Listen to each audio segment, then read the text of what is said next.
It's quite the sight, isn't it? Circuit of the Americas in Texas sits on a 1,500-acre plot less than 15 miles from downtown Austin and has hosted the majority of the world's biggest racing series. And today it adds the NTT IndyCar Series to that list, and the fans here in the Lone Star State are loving it.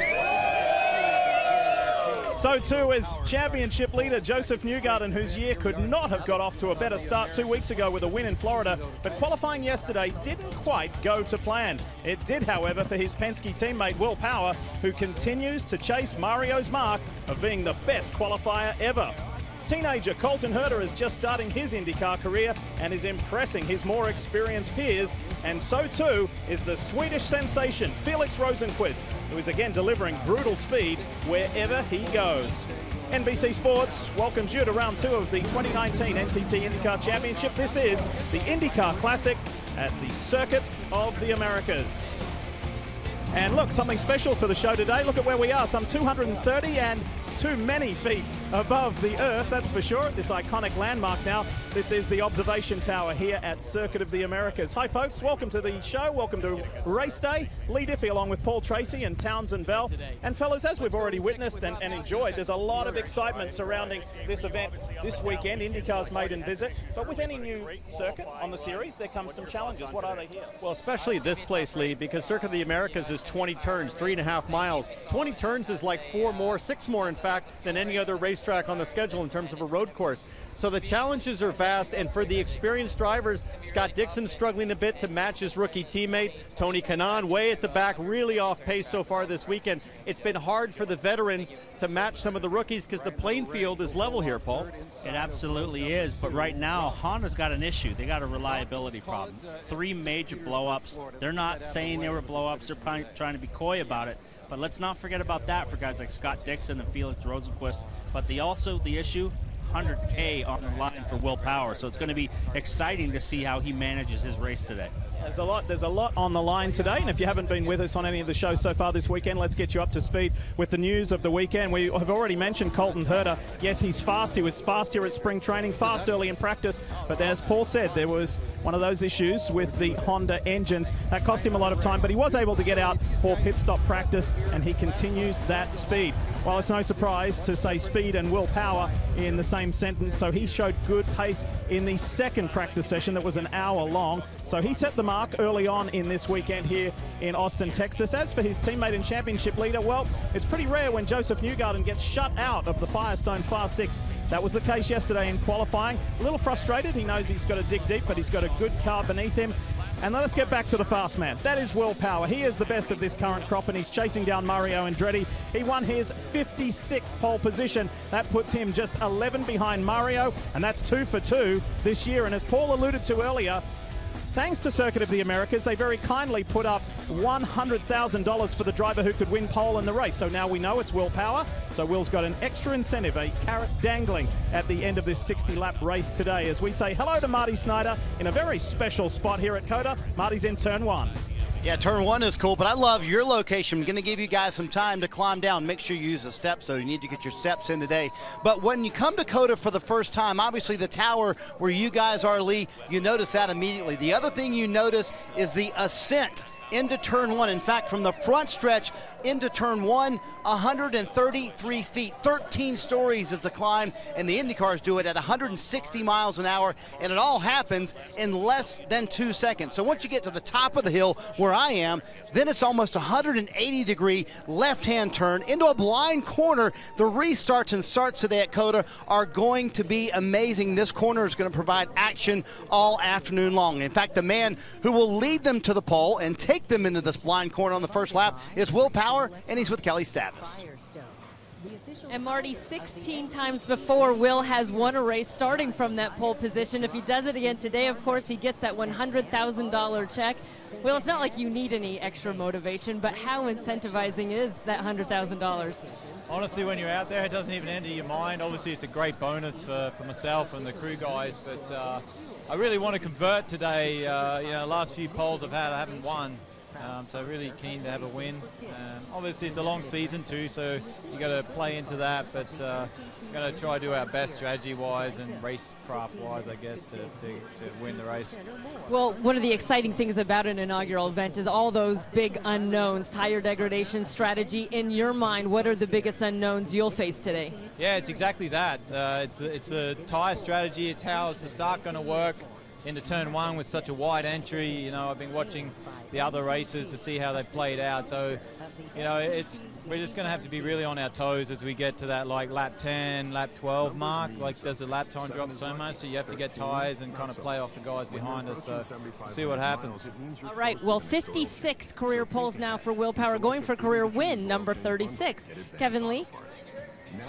Colton Herta raced his way from mid-pack up to 8th at St. Petersburg a couple of weeks ago. Better starting position, 4th this time around. In your final race as an 18-year-old, what can you do with that good track position to begin today? I think a lot. You know, I think we have a really good car.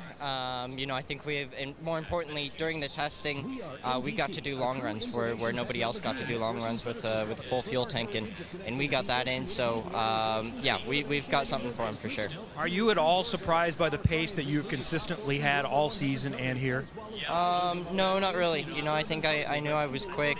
I didn't know it was going to come this soon, and we were going to be able to put laps together and setups together this soon, but it has, and you know, I think it's going to get tough. You know, everyone's going to get into the suit of things, but you know, I still have a big jump to make, and there's still a lot of things that I'm learning with this car, so I'll still be finding some speed. All right, so turn one, you're right in the middle of all of these fast guys. What's the game plan there? Do you tiptoe, or do you want to try to get up to the front? You can't really tiptoe. You know, it's you know, it's really tough in the first lap, and everyone's going to be pushing, and yeah, you cannot sit on your butt here. So we're going to be pushing. If we can make up some spots on the start, that's going to be key. If we can't, we're just going to try and sit in and you know, maybe do some stuff in the pits, do some self-strategy, and try and get up there. Good luck today. Speaking of turn one, let's go back up there where we find Marty. Well, Kevin, I'll tell you what, the view from up here, fantastic. The grid is getting packed with stars out here, and hey, some new stars, some old stars, and IndyCar has it all in 2019. Speaking of some stars that have been around for a while, Joseph Newgarden, couldn't have started better for him in 2019. He won at St. Pete. We'll talk to him coming up next as we get ready to kick off from Circuit of the Americas.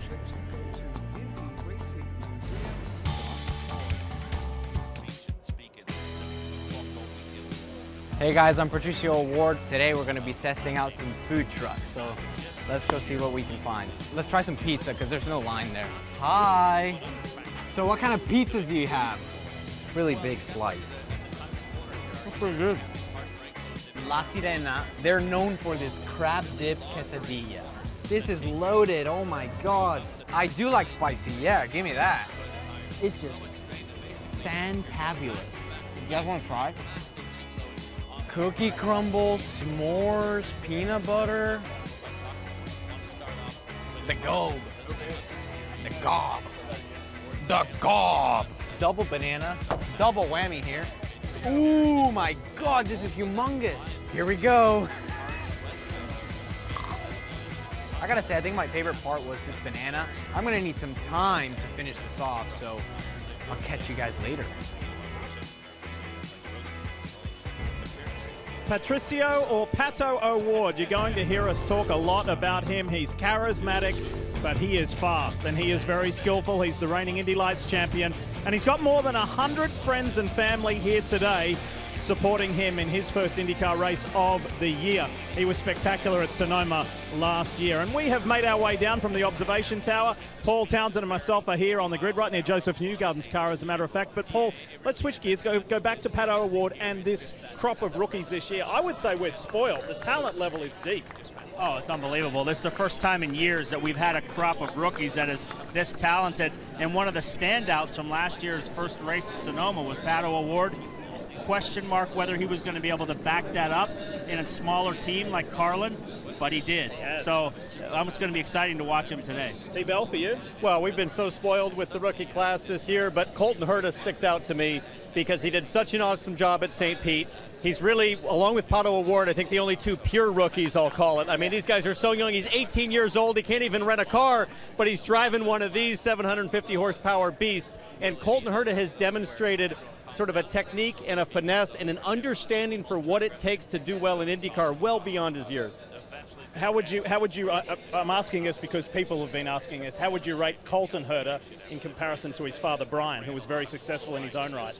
Well, that remains to be seen. Brian was very quick. He was a really good qualifier. Didn't get a ton of wins and didn't win a championship, but he was definitely very quick. And obviously Colton has that gene. He's got a long way to go, but I think Colton can win a lot of races in the future. As I mentioned just a few moments ago, we're standing in front of the championship leaders car. That's Joseph Newgarden. And guys, it doesn't seem that long ago when he won his first IndyCar race, but that was 2015 at Barber Motorsports Park in Birmingham, Alabama. A lot has happened from then to now, including being a champion. And you know what? He's got those championship eyes on again. The front row is occupied by the Team Penske Power duo. Will Power winning the pole, and Joseph Newgarden starting outside of him. Will Power has the power, and he's gone. Tim Cindric and Mike Hull both very aggressive on the radio, telling both of their drivers, Joseph Newgarden and Scott Dixon, be liberal with the push to pass. Right now, they're 24 seconds above everybody else. Newgarden stayed out, so he might have an opportunity to jump him in the pits. Here is Joseph Newgarden. A move by Tim Cindric that could flip the track position in this race and give Joseph Newgarden the lead. Newgarden is going to come out in the lead. And his pace right now is kind of next level. Joseph Newgarden. Today. He wins in St. Petersburg. I thought they were going to win first of the year.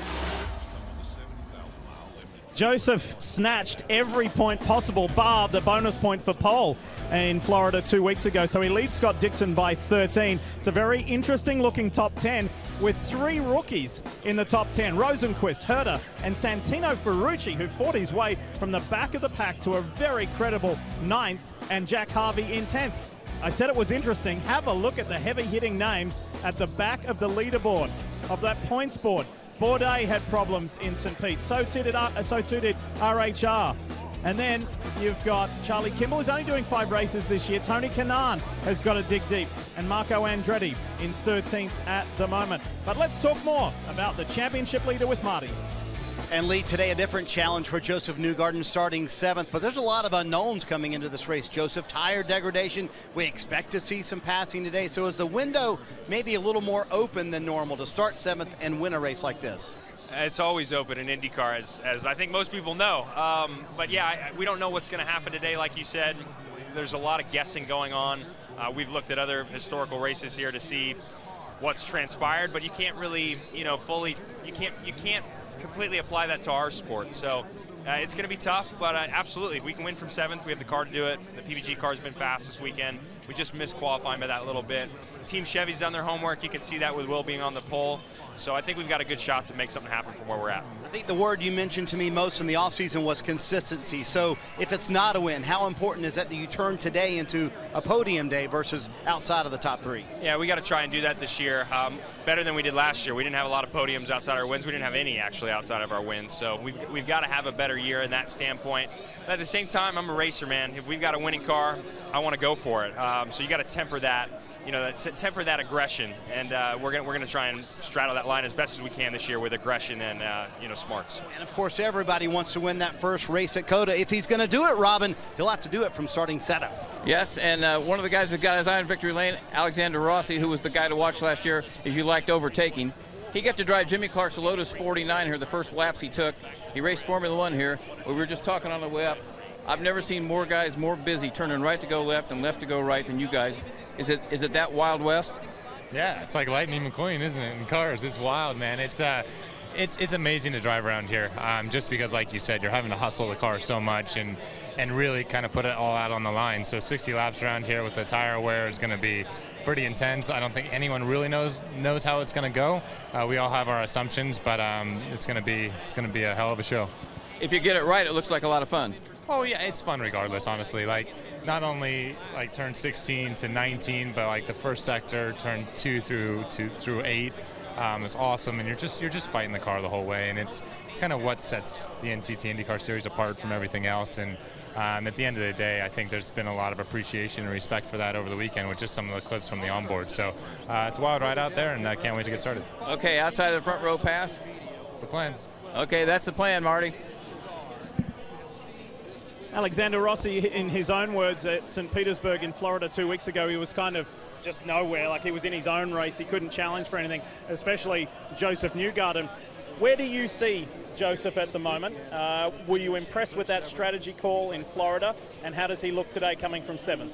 Well, the strategy call was good, but he sat and waited for the opportunity to rip off fast laps and leapfrog with that strategy. The strategy doesn't work if you can't put the laps in. So he's right on point where he needs to start the season off. You're very in tune with these guys, you know, both of you as drivers, championship-winning drivers, but, you know, I said earlier in the show, Joseph has the eyes on. He's got the championship eyes on. Do you agree with that? Do you see that in him? I do. I mean, St. Petersburg was a terrific performance from Newgarden in the number 2 team, but I think this is a bigger challenge for him. I felt like last year, if Newgarden got a sniff of the front, he was gone. Yeah. But he's 7th place on the grid, and this is where I think he needs to improve. He needs to get a little more Scott Dixon-like in terms of his execution.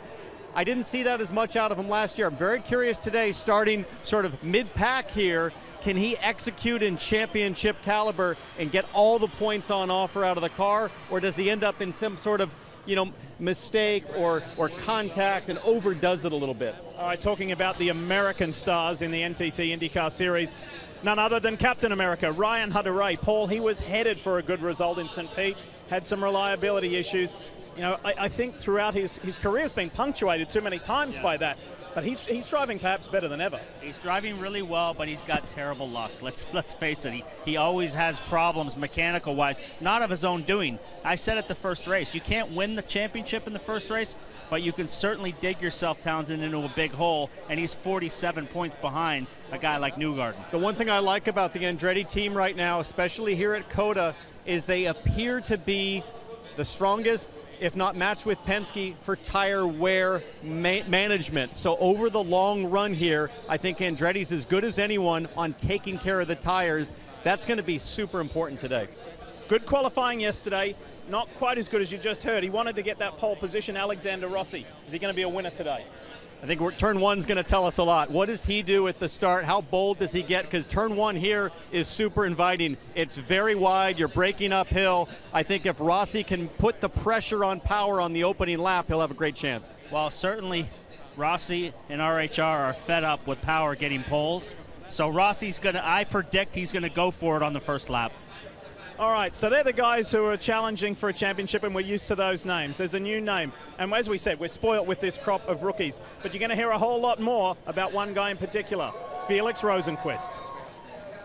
Felix Rosenquist, you're going to hear us talk about him a lot. Rosenquist has met early expectations. He's going to start 3rd, and he might be ready to win. Power's taken off, and the rookie slides into 2nd. This shows how bold, how fast and aggressive Felix Rosenquist can be. Look at Felix Rosenquist. This kid is sensational. What a terrific job by Rosenquist. He's making his name for himself in America on day 1. Felix Rosenquist through the lead legitimately here in his IndyCar debut. Rosenquist back at it. Power's coming down the front straight. Here is Power. Oh, he might not have him. Oh! That was a welcome to IndyCar from Will Power.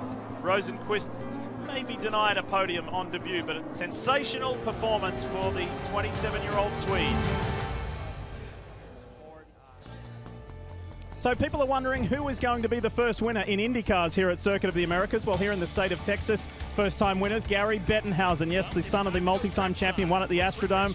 And at Texas World Speedway, where Gary's last win, Al Unser won for the first time. At Texas Motor Speedway, it was the 2-time Indy 500 winner, Arie Luyendyk. And look at how young Dario Franchitti looks there, winning on the streets of Houston back in the late 90s. And Sebastian Bourdais, more recently, at Reliant Park in 2006. Wow, look at where we are. This is an incredible facility. Circuit of the Americas, less than 15 miles from downtown Austin, Texas.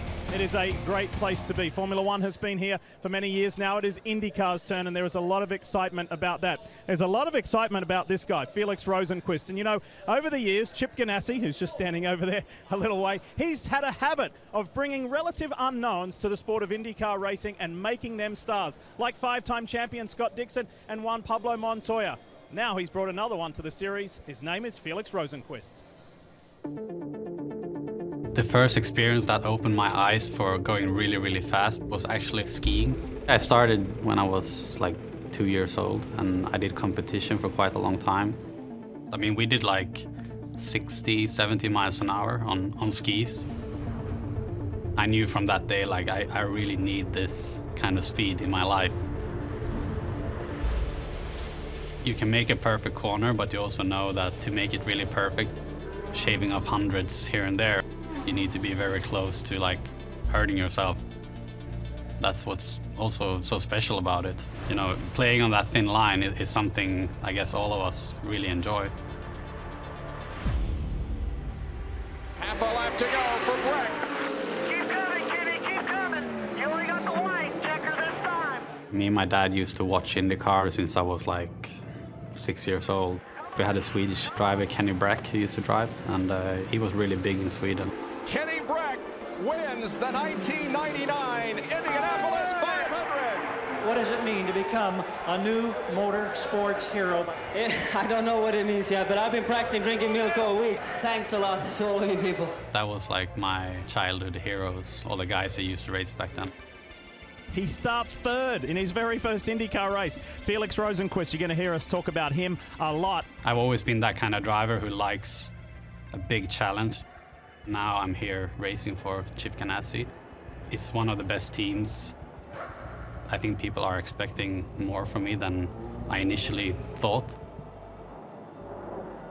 The Swedish rookie has got arguably the best driver in the history of IndyCar as his teammate. I'm really lucky to have Scott as a teammate. It's cool when you can get so close to someone you've been looking up to, because he's also one of the drivers I watched when I was young. He was like the young guy then, and now I'm that guy. Felix Rosenquist, Ganassi's rookie. He's off to a great start. Unbelievable. This kid is sensational. Rosenquist to the inside. Up. He's got him. Felix Rosenquist. People have been talking about him for years, and here he is making his name for himself on day one. Yeah, for Felix's first run at it, he did a hell of a job. Sensational debut performance for the 27-year-old Swede. It seems quite unreal to actually drive Indy myself. It's been a dream for me for a long time. Circuit of the Americas here in Austin, Texas has seen plenty of racing over the years, but never the NTT IndyCar Series. We're not far away from the start of the IndyCar Classic, the series' inaugural race at this 3.5-mile circuit. Welcome back, Lee Diffie, Townsend Bell, Paul Tracy, almost ready to go racing. But T-Bell, you first. We've seen many incidents this weekend. You know, this is a beautiful, smooth track. There's a few bumps. It's showing a little bit of age now.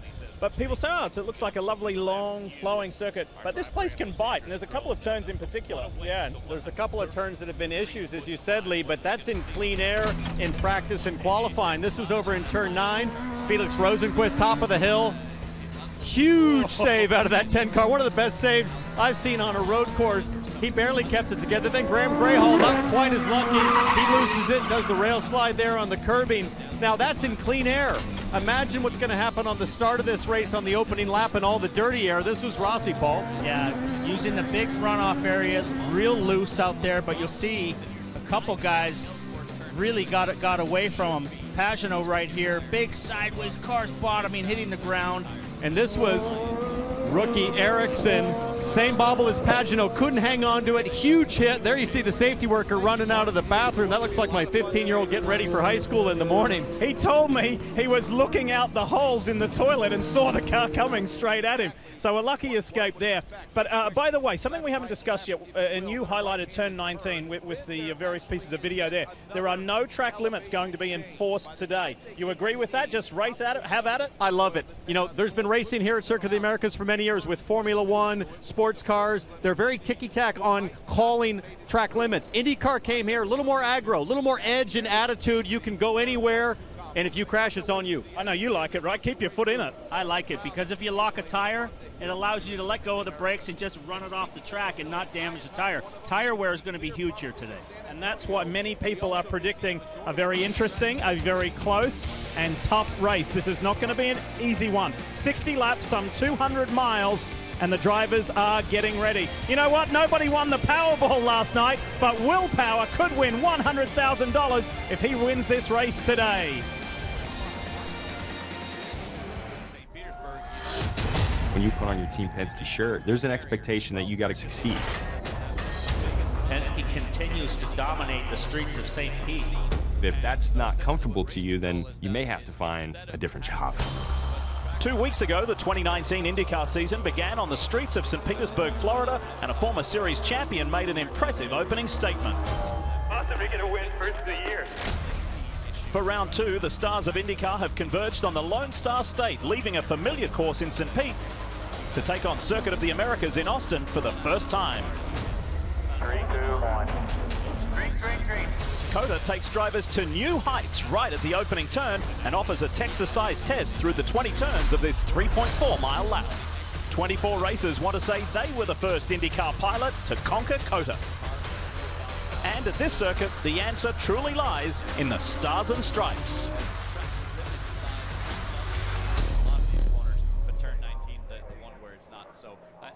It's all set up beautifully for a massive day of IndyCar racing. It's round 2 of the 2019 NTT IndyCar Championship. This is the inaugural IndyCar Classic at Circuit of the Americas here in the Lone Star State. It's been a really nice build-up here in Austin. Great vibe downtown. A lot of people, a lot of the locals and visitors very excited that IndyCars are finally racing at this now world-renowned circuit. Time for the command. Let's go trackside. Circuit of the America race fans, are you ready? It's time for those most famous words in all of sports. Please welcome Washington Redskins quarterback, 2008 Heisman Trophy runner-up, and former starting quarterback for your Texas Longhorns, Colt McCoy. Welcome, race fans, and especially all you Longhorn fans. Hook 'em horns. All right, here we go. Drivers, start your engines.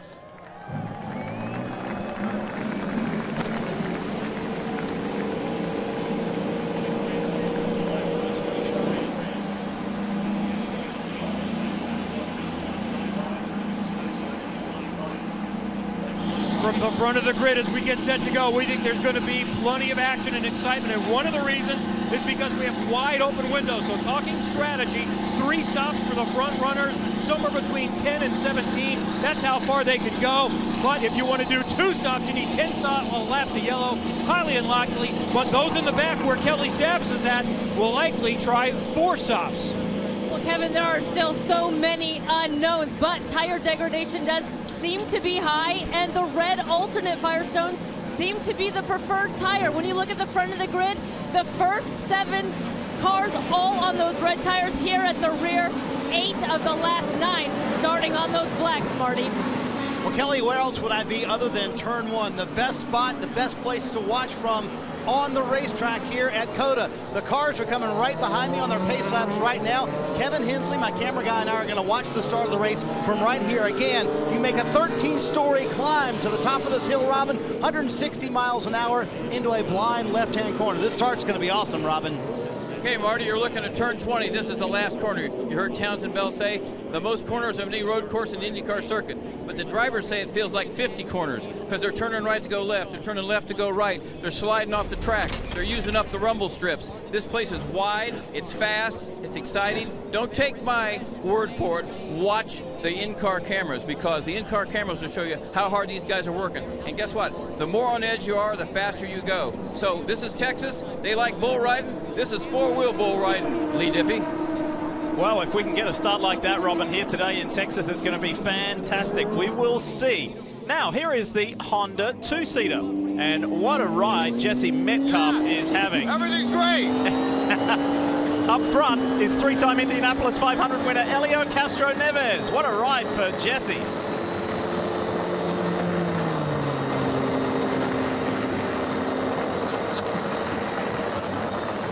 And here in the braking It's great, zone. man. I'm loving it. Adrenaline is pumping. Woo! Yeah! And Jesse, of course, is a renowned American actor and musician. There's no acting there. This is for real, right, Jesse? Absolutely. I'm feeling everything back here. Elio Castro Neves and the Honda two-seater. Fantastic. Thanks. Enjoy the rest of the ride, Jesse. Thank you. As we take a look at the cars on track, and they're getting closer and closer to green. Paul Townsend, time to take a closer look at Circuit of the Americas. Well, as Robin said, 20 turns, and it starts off there in the S's section, 3 through 9. It just never seems to end. If you mess up in the beginning, you're really going to pay for it later on in that sequence. Then the technical section from 12 to 15, and then a triple apex, 16, 17, 18, and then that wicked fast turn 19 where the track limits comes into play. But Paul, this is where a lot of action's going to happen on the start. Yeah, super wide on the entry, then it gets really tight at the apex and opens up again on the exit. So big braking maneuvers are going to be made on starts and restarts there.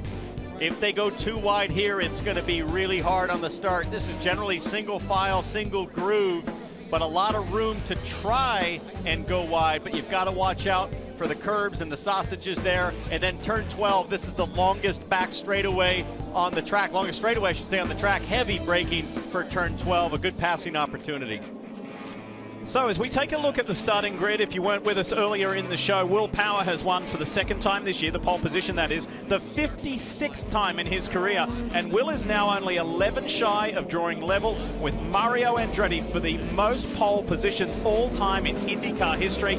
He's just inching closer and closer, isn't he? Yeah, going back, you see Ferrucci with his best start there next to Lace. Matheus Lace did a really nice job when you consider how much Tony Kanaan was struggling in practice and qualifying. And then a couple of big names, Paul, as we get towards the back of the grid that just got unlucky. Yeah, they got caught by a red. Bourdais is going to go off sequence, and Andretti has had another rough weekend. He felt that his car was a lot faster, but the guy who really got slammed was Pagenaud. Really cost him. Both of his cars are up front, and he's way at the back. Okay, so that's where everybody is starting, all 24 cars. Let's show you some different points of view with the various in-car cameras. James Hinchcliffe, with thanks to Lucas Oil, will give us this view. Hinch is frustrated. Qualifying didn't go quite to plan in St. Pete 2 weeks ago, and nor did it yesterday. Here is British driver Max Chilton. He knows this circuit from his Formula One days, and this is the Gallagher onboard view.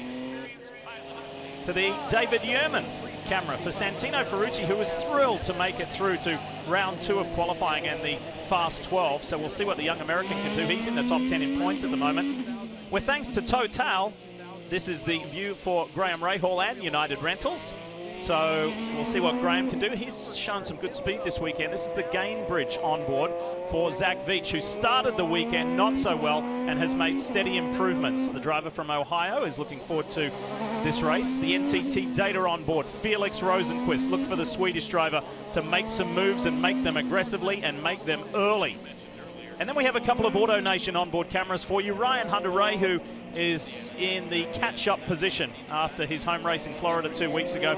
But watch for Captain America to do good things. And then his teammate at Andretti Autosport, Alexander Rossi, shows this view, also with courtesy of Auto Nation's sponsorship. So there you have it, the onboards that will bring us all the action today. Circuit of the Americas. There's been Formula One, there's been supercars, IMSA sports cars, World Endurance Championship cars, and MotoGP, many others. But now it's IndyCar's turn to have the spotlight here at this incredible, this colossal racing venue. A lot of cars still strung out. You got to catch up real quick because they're almost back to the finish of the track. You see these guys coming around the corner real quick.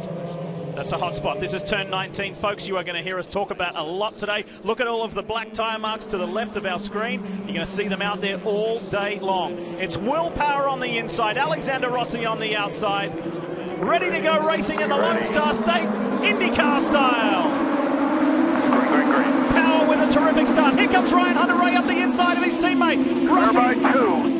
As they climb 133 feet to turn 1, it's Power clearly in front. Somebody's going to get creative here. There you see Scott Dixon. There he goes outside around the sausages. He gets 2 positions with that move. He got 2 positions outside of the track. You cannot do that in Formula One, but they're allowing it here. Look at Colton Herta. What a start from the teenager. There's a spinner at Zach Veach. in the gravel. He's got to keep it running and try to run along the edge of the grass and get away from those stones or you'll get stuck in them. Look at this shot, the nose cam on Zach Veach. Baja 1000 to find the track again. I wonder if he had help with contact. Did you get anything? No, but it's a tow rod. Must be contact, tow rod, either in the rear or the front. And look at the gravel coming out. Let's watch his hands as he comes through turn 9 here. He'll get the wheels straight. So there you can see right hand down. So he had contact with somebody. How bad is it? Bad, I'd say. I'll see all the rocks come out of the. Go to wheel 1, pit this lap. Meanwhile, up at the front, Will Power, Alexander Rossi, 18-year-old Colton Herter, the rookie, is third, ahead of Ryan Hunter-Ray, Scott Dixon, Pato O'Ward, the 19-year-old in his first race this year, and Santino Ferrucci up the inside of Graham Rahal. I'll tell you, with uses the exit of the track. With these no track limits policy, Paul, I think people are going to start screaming on the radio about Scott Dixon in turn 1 and Ferrucci over there running wide, but that's the playing field that's been set. You'll see it here as they come through turn 19. Watch the cars here at the exit. They're going to go completely wide over the curb, take all of the road drivers right, tuck back in before the grass. The Total on board with Graham Rahal. Let's ride this front straight and up the hill. Have a listen. Big 4, push the pass is active.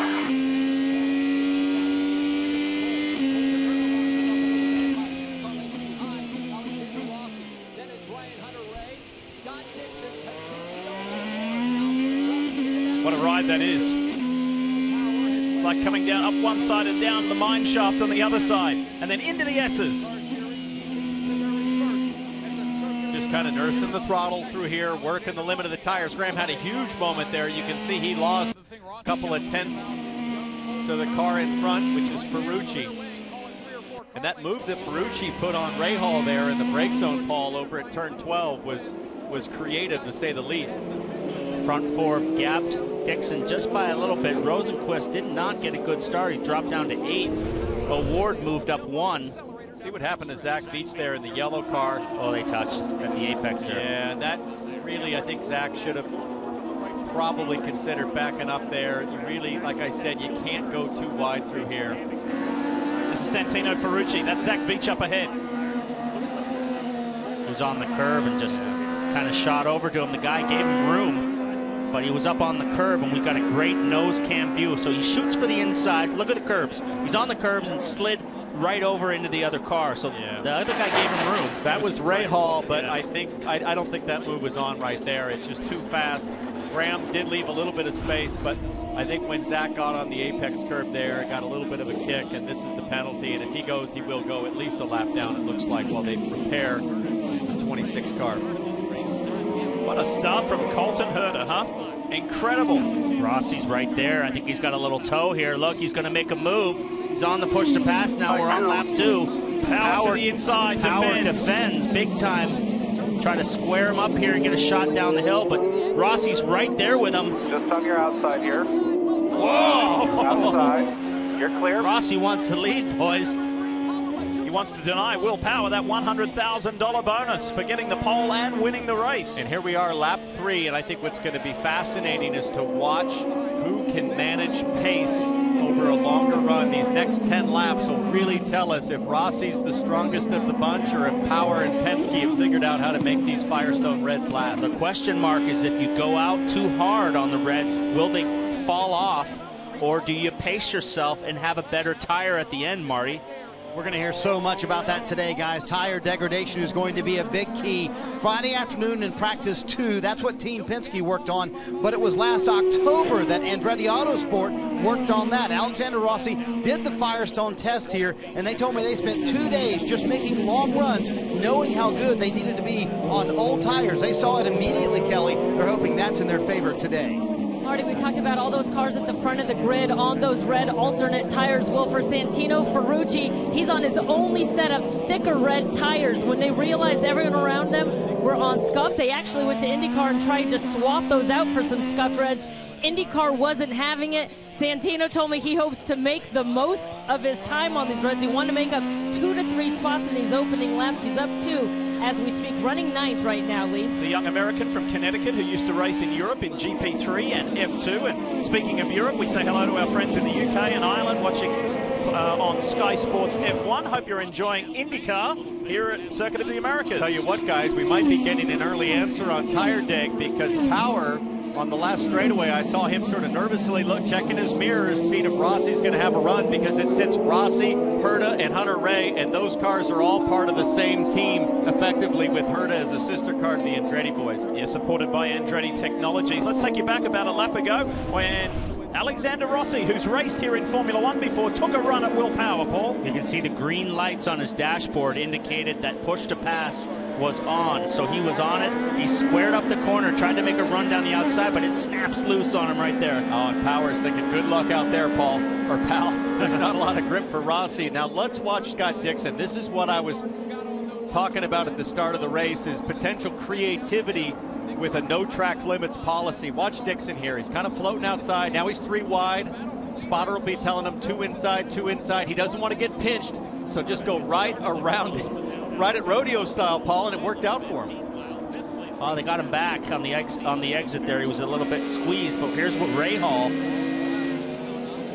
he takes a more conventional line, just tries to get through the first corner clean, have no damage, but he had Zach Veach run into the side of his car. Still there. That was Rosenquist pushing him out there. There's Rosenquist off to the left. Now he's going to get a tap from Veach. Boom! Oh, that's a big hit. James Hinchcliffe had a terrific start in the Aaron Schmidt-Peterson Honda. Slices right up the middle. You got to be very, very careful. The door can shut on you immediately. He's laced on the right. Gives Lace some room. Well done, James Hinchcliffe. Nice start. Made up 3 positions on that opening lap, and then chaos in front of him. The best thing he did there was to protect his front wing while gaining positions. That's very difficult to do. Rossi, Herta still right there. They pulled a gap to Hunter Ray and Dixon. So it's the Chevrolet-powered car for Will Power from Team Penske over the Honda-powered machine of Alexander Rossi from Andretti Autosport. 1 and 2. Then Herta, Hunter Ray, Dixon. Rookie O'Ward is in 6th, and then Joseph Newgarden, the championship leader, in 7th. As we welcome you back to Circuit of the Americas, quick reminder that you can get even more IndyCar with the new NBC Sports Gold IndyCar Pass. Watch every qualifying and practice live and on demand. Visit NBCSports.com/IndyCar right now. And many of you have and are watching all the practice sessions and qualifying, etc. So hope you're enjoying that. Welcome back. Will Power still leads Alexander Rossi. The gap is less than 1 second. Let's take you back to some radio transmission from Alexander Rossi's car. We're definitely quicker. He's using his tires a lot. Yeah, I copy that. Just save it. We'll do it on the exchange if we have to. Marcus Erickson is the first of those drivers that started on the black primary tires to come in. He's now on sticker reds, the former Formula One driver who has a lot of experience here at COTA, struggling on the blacks. We'll see how he does on these sticker reds. Marcus was having a nice run at St. Petersburg and then had an issue.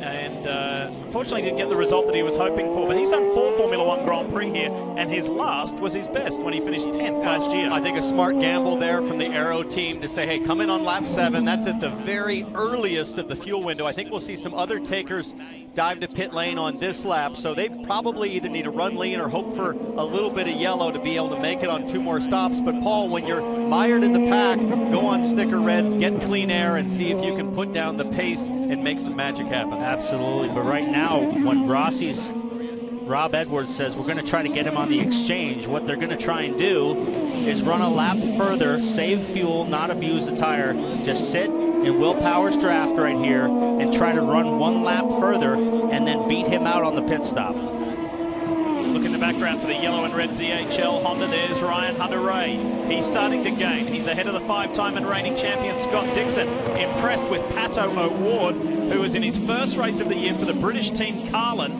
from Farnham in Surrey. And Trevor Carlin's excited to have this young Mexican driver in the car to show what he can do. There he is there. He's got more than 100 friends and family here, his parents, brothers, sisters, uncles, aunts, etc. There's about 120 of them here, and he's delivering as James Hinchcliffe is the second Arrow Schmidt-Peterson on the road. Here. Taylor Kyle is talking a bit. Hinchcliffe picked up 3 spots on the start. He's getting off the scuff reds. He's going to a set of sticker reds, trying to make up some time here. Car been pretty good in the early going. Hinchcliffe is away, and behind him, Simon Pagenaud also coming in. He's one of those thinking about doing it on 4 stops, started way in the back, but the car is really good as Pagenaud releases, also on sticker reds. He started on the blacks. They want to run as little as they can on the primary blacks today. The 2016 champion, Simon Pagenaud, has just had dreadful luck in the first 2 races as far as qualifying. He's just been, a red has come out in the first phase of qualifying, both in St. Pete last week and yesterday here in Texas. That's denied him, Paul, a real shot at qualifying well. Yeah, he's had the worst luck so far this year. Him and Hunter Ray have just had it all go wrong, and he's mired here in the backs.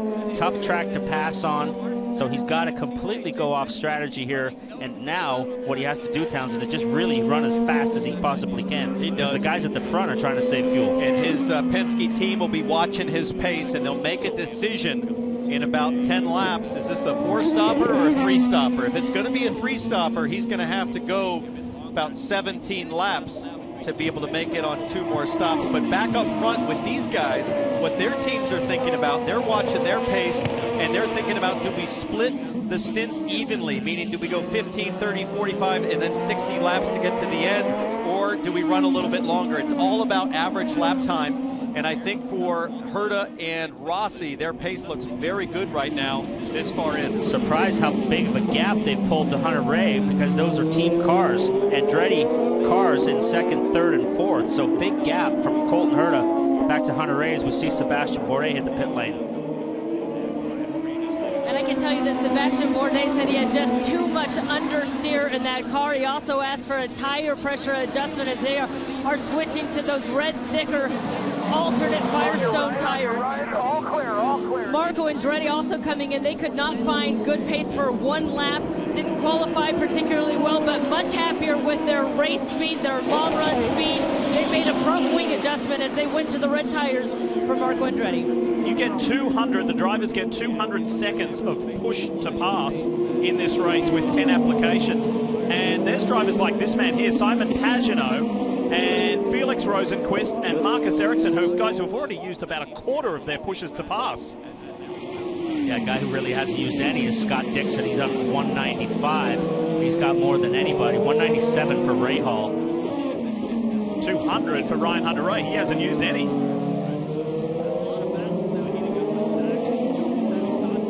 Dixon has had a, I don't want to say frustrating, but he's had kind of a mysterious, somewhat of a confusing weekend. Just hasn't felt at one with the car and hasn't been working the way that he would want it. And he commented yesterday to Kelly, he said, hey, I just needed a different driver. Maybe it was me. Well, there's some tracks, you know, it's a new track for everybody, and he's a place where he can win anywhere, Townsend. He's won at just about every track. But there's sometimes, whoa, look at these guys getting after it. Beach is a lap down to these guys, but this some tight quarter racing. Remember, Bourdais just came out of the pits, so cold tires on this out lap.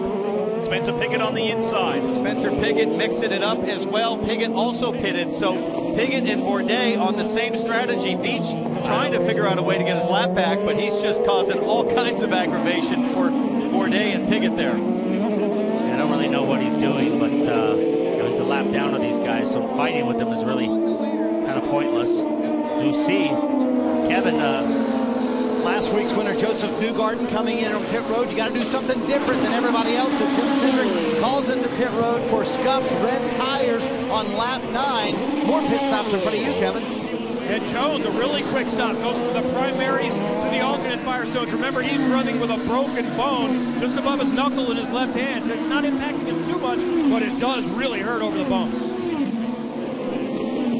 So they released their scent. Meanwhile, up front, Power has grown his lead somewhat to almost 2 seconds over Alexander Rossi. These guys at the back are scrapping it out.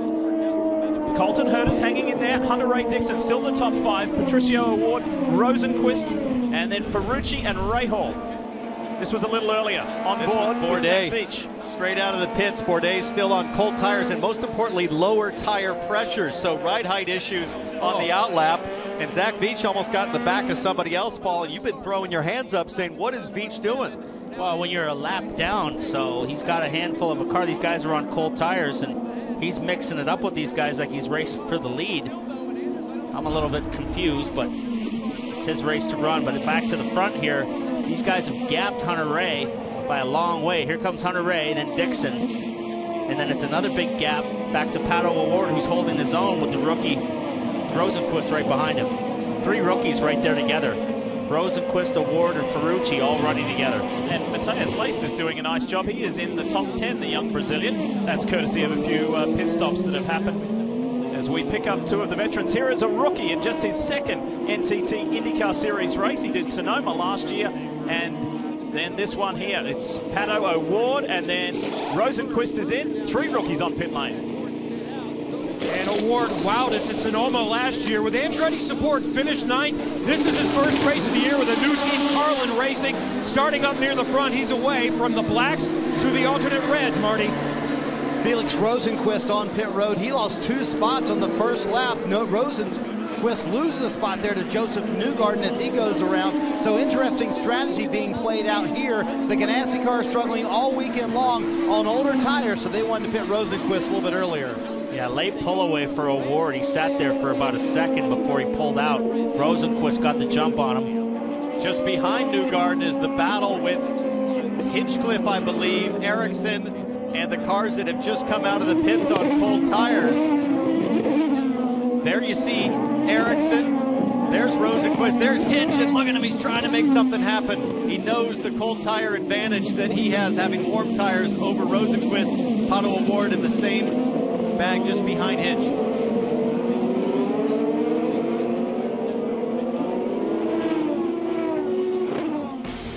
So Will Power has led every lap from the pole, and he's got a 2.5 second gap over Alexander Rossi. Let's go non-stop, you won't miss a thing.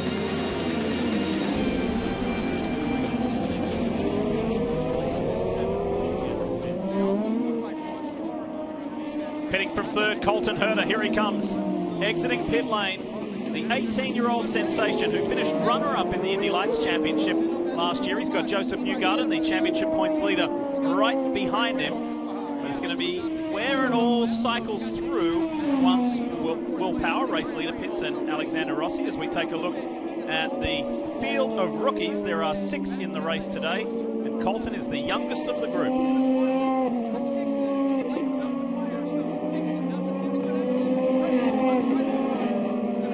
So far, as Marty said, it looks like a terrific call from Tim Cindric on Newgarden. If you think about where Colton and Hunter Ray were running at the start, and now Newgarden's right on the back of Colton Herta. Clear. Understand that Ray Hall just got around Dixon. There you see Dixon. So that was for 3rd on track now. Neither of these 2 drivers have pitted, of course, this early in the race. 12 laps completed of the 60, just over 200 miles here at Circuit of the Americas today for round 2 of this year's championship. 16 different venues, 17 races this year's series. And for the first time here on NBC, you will see the Indianapolis 500 Memorial Day weekend at the end of May. This is a great run for Graham Rahal. Meanwhile, race leader is in. Here's Will Power. Marty? Boy, Will Power has been masterful on older tires. So quick, they've been very happy with it. He comes a little bit earlier than Alexander Rossi. So you want to put these primaries on and you want to get them off as quickly as you can. So they're going to go with scuff primaries here for Will Power on pit road. He wanted absolutely no changes to that car. He's led every lap so far. Impressive for Will Power. We'll see where he cycles out. Here comes Colton Herta challenging Alexander Rossi for that second spot. He's going to have him. Top of the hill, lock up from Rossi. Herta will switch to the inside. And he gets him. Nice work, Colton Herta. Hit the over-under on him. Rossi will be on stone-cold tires. Herta's on hot sticker tires. We'll see now if Herta can chase down Will Power. So this is going to cause a few headaches, because this is not an Andretti Autosport entered car. It is Harding Steinbrenner, but it's supported by Andretti Technologies. And the 18-year-old gets the inside run on the man who finished runner-up in the championship last year. You could see the urgency from Alexander Rossi. He knew he had to do something big, but he locked up the front tire, slid wide, and clever Colton just ducked it inside, and off he went. a new nickname we're working on? I had to do something there. Kids learning super fast. Oh, it's incredible. And, you know, when we think about when we've got the top two from the Indy Lights Championship last year in Pato O'Ward and Colton Herta as we ride the Total on board with Graham Rahal. Very promising day. Be interesting to see where he comes out on his first stop. This is how he executed the pass on reigning series champion Scott Dixon down into turn 12 at the end of the 0.6 of a mile long back straight. Pretty straightforward. This is the corner leading onto the back straightaway. You can see Dixon locked up, made a little mistake, and now Graham has him.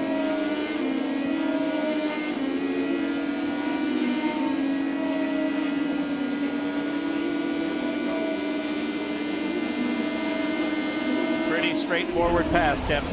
And Graham Rahal cycles up to the front, and he's in the window to be able to do it on the 3-stopper if it stays green the whole way.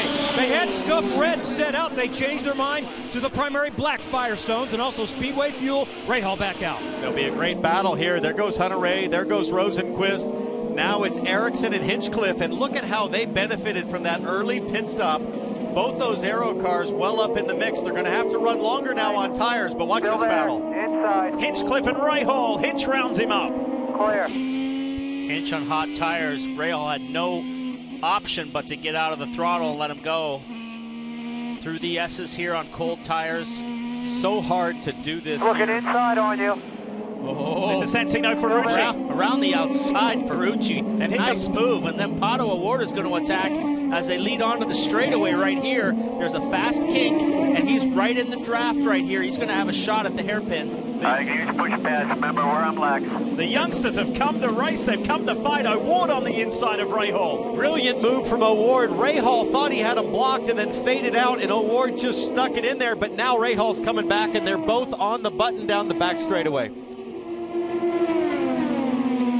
O'Ward, who was born and raised in Mexico but came to San Antonio, Texas 7 years ago. Oh, looks on the inside. Rahal defends. Nice move. Rahal didn't expect that, looked in the mirror and covered it, but Pato O'Ward was committed. And Pato O'Ward knows that every corner Graham Rahal drives here, he's getting tire temperature and pressure, and it's going to be very hard. Look at that move. They're going to touch. Inside. Oh, he has really come to race. Graham Rahal's not going to like that. He used the outside of the track there and maintained position, but Pato O'Ward going to try around the outside. This is spectacular stuff from the rookie. Unbelievable. What a move, Pato O'Ward. Hello. I'm here and I'm here to race. This is his first race this year. Sonoma last year was his first ever race in an IndyCar, and he is showing that he is well and truly up for the task. Now Spencer Pickett's looking on the inside of Graham Rahal. I think Graham's still in shock from that outside move. He's trying to figure out what happened. Graham runs wide like we've seen earlier and holds the position. Well, he's run blacks, and these guys that he's fighting with are on reds. We know that the reds at qualifying are at least a second a lap quicker than the blacks, so these guys are attacking him all over the track. And think about where Graham Rahal exited pit lane. He was in 7th place, came out just behind Rosenquist, and through that whole drama, he's now down at 11th. So the order is Will Power with a 1.6 second lead over Colton Herta and Alexander Rossi. Joseph Newgarden up to 4th, Hunter Ray 5th, then Rosenquist, Erickson, Hinchcliffe, Ferrucci and O'Ward that we've been seeing a lot of. Check this out. This is Takuma Sato on the right and Scott Dixon in the orange and blue car on the left. This was under review from race control. And there has been no action taken. Oh, that was Jack Harvey coming into contact with Sato, which then tipped him into Dixon. I think the review is really just for contact, beating and banging, but I like it. I think Sato was so consumed with where Dixon was on the inside that I don't think he realized Harvey was coming down for the apex, and then poor Jack Harvey probably thought, where did all that come from? I tell you what, you don't see Dixon crash and bang into guys a lot. He normally backs right out of situations like that. So Scott Dixon getting racy. Well, it's not quite the day that Scott was hoping for, because he finds himself in 13th position, but he was one of the later ones to stop on the same lap as this man here, the race leader, Will Power. That $100,000, can it be his? Still a lot of work to do.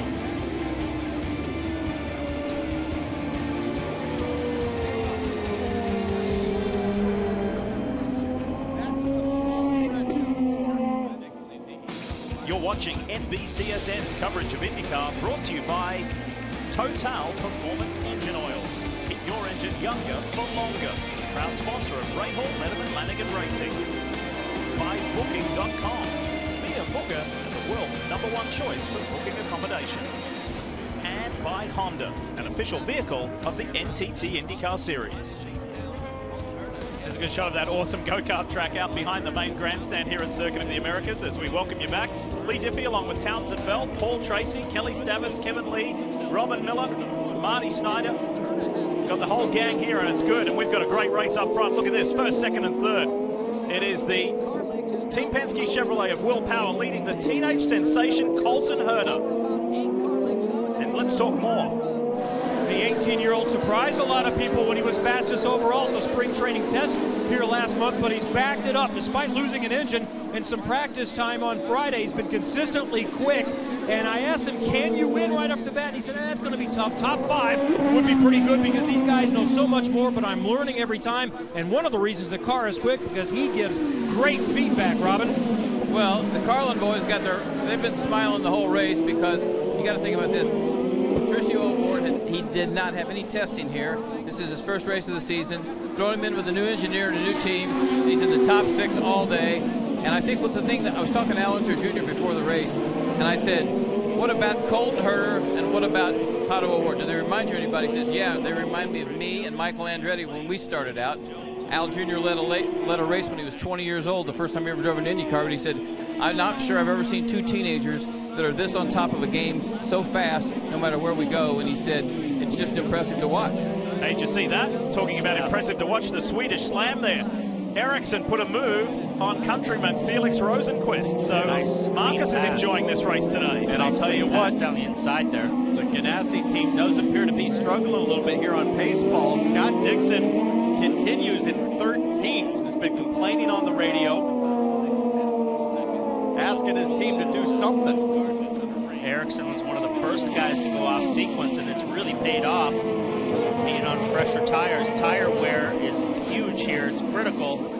So the newer tires you can get on, the faster your pace is going to be, Kelly.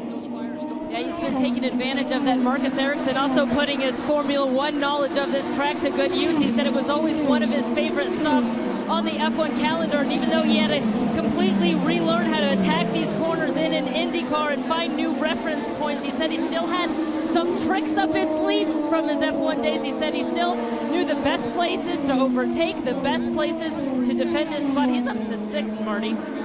Kelly, the guys in the booth had it right. The Ganassi car is just struggling on older tires. Felix Rosenquist feeling that right now. We ride on board. At the end of these runs, these tires just fall off so much. But how about the call, Townsend, you mentioned it, by Tim Cindric for Joseph Newgarden. He pitted from 7th, and by pitting early on lap 9, they jumped their way all the way up to 4th. Now, when he went out, they immediately told him, be aggressive with the push to pass. Be aggressive. But when it kind of settled out and all the pit stops happened, they immediately said, now slow down. Save as much fuel as you can for the rest of this run. Kind of where we are. We're going to be in 4th. We're going to sit here, but we need to save fuel to make it to everybody else's window. But a good call. They've at least got some track position to work with now. Well, pitting early, guys, doesn't really do you any good unless you can go fast. Yeah. And if you get clean air, you better rip off some qualifying laps. If you can't do it, there's no benefit to it. But there's no free lunch in this deal, Paul. If this stays green, what's going to happen is by pitting early, Newgarden has to run longer on this next stint, and that'll lead to tire deg, and this is a great battle developing. Rosenquist is in trouble. That's Pato O'Ward all over the back. This is for 8th. Might try that outside. Watch this. He's going to get a run here. Look at He's going to try the outside again, like I said, but that's a fast corner. You won't go too abreast through there. But his car is hooked up around that fast right-hander. I'll tell you what, Pato O'Ward has just turbocharged that Carlin team. I think this is just a whole new wave of enthusiasm for that young organization. They are contenders today.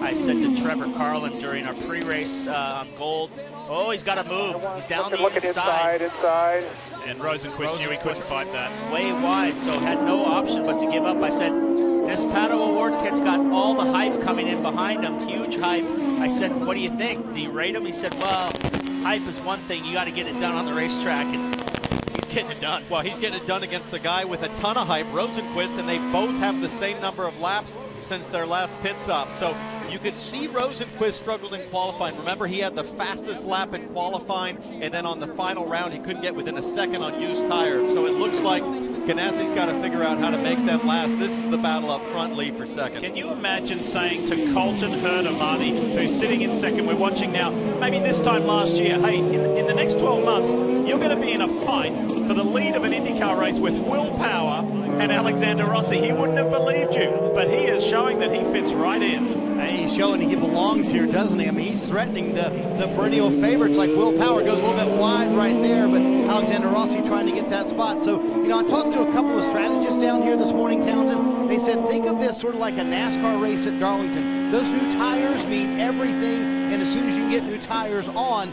it's going to help your lap time a ton. So these new tires are everything, and that's what Felix Rosenquist was saying a moment ago. Get me some new tires. They said, a couple more laps, bud, and then we'll get you in here to pit road. Tires are everything today. Townsend, let me throw it out there. Everybody knows it's no secret. All eyes are on Rossi at Team Penske, whether he's going to be going there or not going there. Whoa, lock up by Colton. But if you're Roger Penske and you see the job that Colton Herta is doing, do you put your eyes on him? I think you have to take a look, and wouldn't be unlike Roger Penske to just say, ah, heck, I'll take them both. Yeah. Well, yeah, and you got to, it's early days for Colton. The guy chasing him won the 100th running of the Indianapolis 500 and almost won the championship last year. So there's certainly an experience gap there. And I wouldn't be surprised at all if Rossi did go to Penske. Colton Herta slides right into that Napa car at Andretti. It's a sister program after all, so we'll have to keep our eyes on that dynamic as it develops. And Rossi, you can tell now, he knows Colton's struggling a bit. Yeah. Colton on the blacks, Rossi on the reds. It could happen right here. Lock up. He's going to be pushed to pass. He's right there on the exit. Green lights come on. Push to pass. Now we're going to see if Colton defends. He does. He moves over to the inside. He's going to make Rossi go in the paint. Whoa! The Firestone telemetry gave us the numbers. You didn't need the numbers, just look at the screen. Settle down, Colton. We've got 40 laps to go. Don't need to do that right now. Reminds me of my teammates at Sebring last weekend. What was that all about? Oh, what's the golden rule? Aren't you supposed to not hit your teammate? Look at this. How about Rossi schooling Herta on where the track limits really sit? The track limits are the wall. Yeah. Fully committed here. He decided, I'm going down the inside no matter how far you push me over. I'll use everything that's there. I think Colton was thinking, well, it's the white line, right? It's the white line. Rossi's like, no. And it's such a hot spot here at Circuit of the Americas, turn 12, the end of that long back straight. Look at this angry little bunch. Felix Rosenquist, Graham Rahal, Spencer Pickett, Scott Dixon. Dixon saying, what? I'm not meant to be back here. I'm in 13th. This is not the way it's meant to be. Ganassi struggling. Ferrucci has gotten by Rosenquist. There's Scott Dixon. These guys do not have a handle on the car. Rosenquist hits the pit lane. So too does Sato. It's been an improved run for Ed Carpenter Racing. And Spencer Piggott, who is chasing Graham Rahal down. So that means that Rosenquist and Sato almost certainly have to make 4 stops now.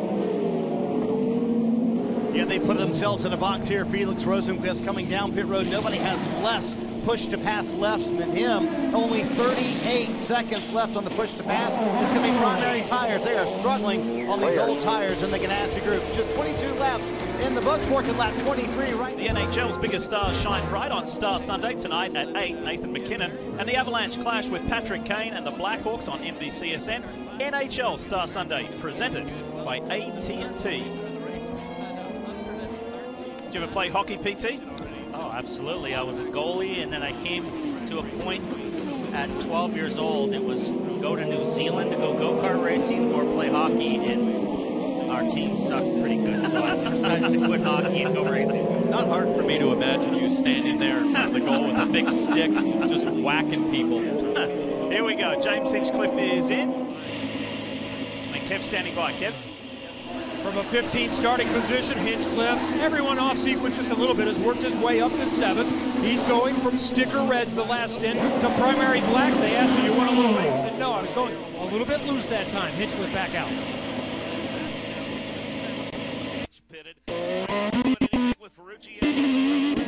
And rejoins the racing surface behind his teammate, Marcus Erickson. interesting to see where all this pans out, because the battle that these guys are embroiled in is the group of Ferrucci, Rahal, Dixon. Jack Harvey's in the Meyer Shank car. He was one of the last to pit on the first sequence, so this is a short stint for Jack Harvey, one of those that started in the back.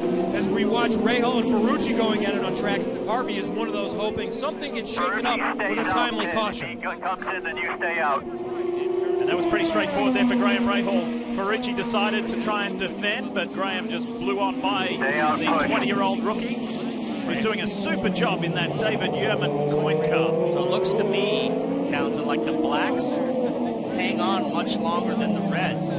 He was getting attacked earlier by Ferrucci, who was on reds. Now, black tires, look at him pulling away. Yeah, this is about a 10-lap difference. Ferrucci, though, pitted 4 laps earlier than Rahal on the last stop, so a little tough to tell. But let's see if Ferrucci comes to pit lane here. 35 laps to go. So that's a long single, 2 stints to make it to the end. Michael Cannon is Santino's strategist. Michael's been around this sport so long, he's saying, can you do one more? Can you do one more? Kev? One of the 2 teenage stars of the show, 19-year-old Patricio O'Ward making his season debut, pit stop number 2. He's also exceeding expectations that most of us have, but he is confident, he is entertaining, and he's really fast. And he should be mad about that stop. Bad stop. 10 seconds. That's really going to hurt him. All the positions that he made. Look, you're going to see Hitch come by here, and he's going to lose a position to Rosenquist, who's coming up now right behind him, maybe by the end of this lap, being on cold tires, but that definitely hurt him a little bit. Is the race leader to the tune of just over 1 second. Will Power, Alexander Rossi. And the question now is, when do these guys decide to pit? Are they worried about doing the over-under? Or are they worried about outright pace? Marty, what are you seeing down there on pit lane from the 12 car? Well, I think they're going to kind of camp out for about 5 more laps, but you're going to see those other cars, Townsend, Joseph Newgarden, Ryan Hunter-Reay, that group, they're all going to come down pit road here pretty quickly. Scott Dixon sitting in 8th, they're going to come down in a couple laps as well, and that's what Dixon was imploring on the radio. You mentioned a moment ago, he was begging Mike Hull, let's find a strategy that will kind of get us back into the mix here. Nice little battle shaping up there for Scott Dixon as well, Dev. He's able to get by Santino Ferrucci, who is in tire trouble. So look for that Dale Coyne, a beautiful chrome Honda, to come to pit road anytime soon. His teammate Sebastian Bourdais is right behind. Hey guys, we're fast approaching halfway. Surprised not to see any cautions yet? I am, because the track is a little bit bumpy, and some of these corners like this are so fast and rough on the exit. I'm surprised. Hit the box. Ferrucci heads for the pit lane. I am surprised because of the outlaps on cold tires as Hunter-Reay comes to pit lane. Hunter-Reay comes to pit road. Joseph Newgarden also on pit road. Hunter-Reay said, "Do you want the front wing adjustment undone that you did last time?" He said, "No, I'm too free in the fast corners." Newgarden has already left pit road. We'll see where these guys cycle out, Kelly. And then you'll see the silver chrome machine of Santino Ferrucci, who, remember, started on the sticker reds, went to scuff reds, is now on the black primary tires for the first time. Sebastian Bourdais also on pit road. He just came down to get some scuffed reds as well. Coming out into traffic. Pagenaud and Sato. Pagenaud will split the gap there and get the Menard Chevy 1 position better ahead of former F1 driver Takuma Sato. So that was the pass for 14th. 26 laps into this 60-lap IndyCar Classic and Circuit of the Americas. Boy, it has been busy. Can't wait to hear the drivers' comments at the end of this one, but let's get you up to speed for those of you just turning on. Will Power starting from the pole position, but look at Colton Herta, that blue and black car right in the middle.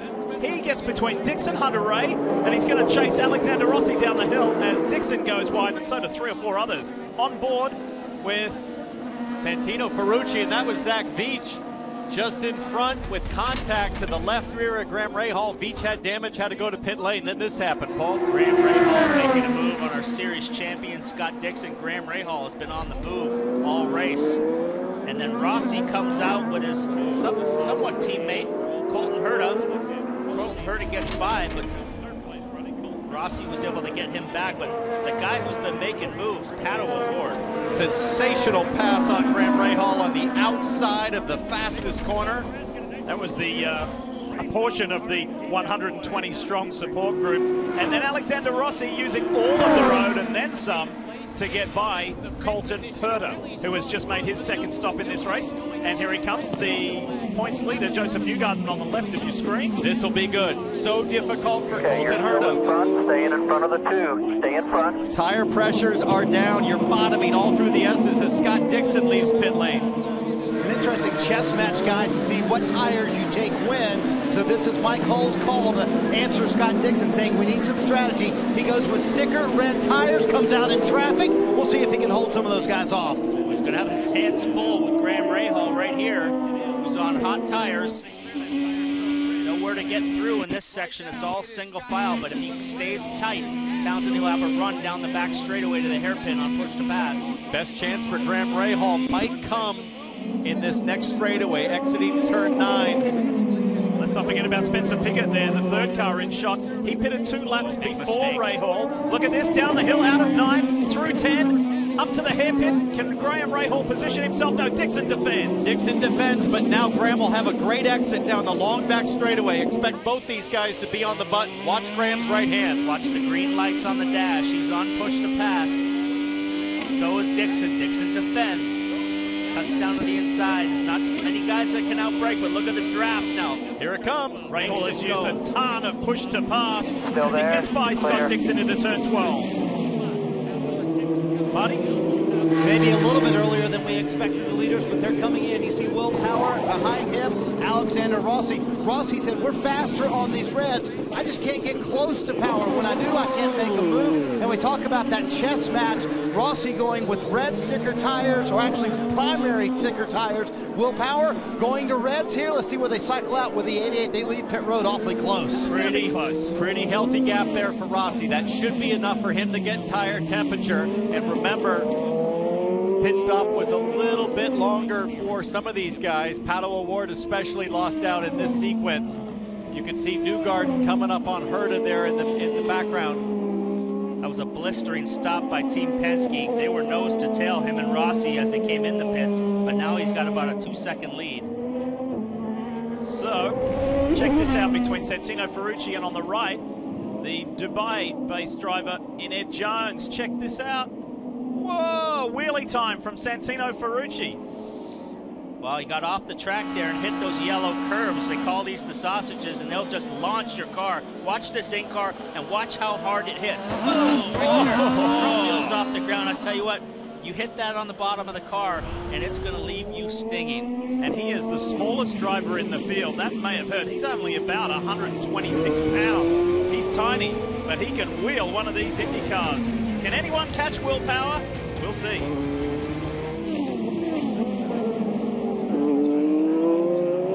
Halfway through the IndyCar Classic here in Austin, Texas at Circuit of the Americas, where Will Power has led all 30 laps. We're halfway there, yep.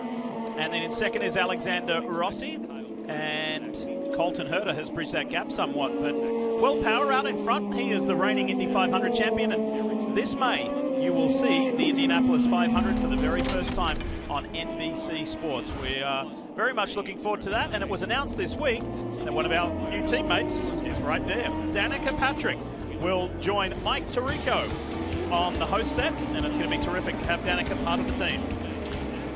Absolutely. She's super, super fast at Indy, has always been really competitive, so it'll be interesting to get her perspective on what the drivers do around there and how competitive it is now in the IndyCar series. I think that says it all. When Indy feels like home to me, I really mean it, and I don't doubt that. She has such a huge fan base at the greatest spectacle in racing, and it's going to be a lot of fun having her part of the team, Marty.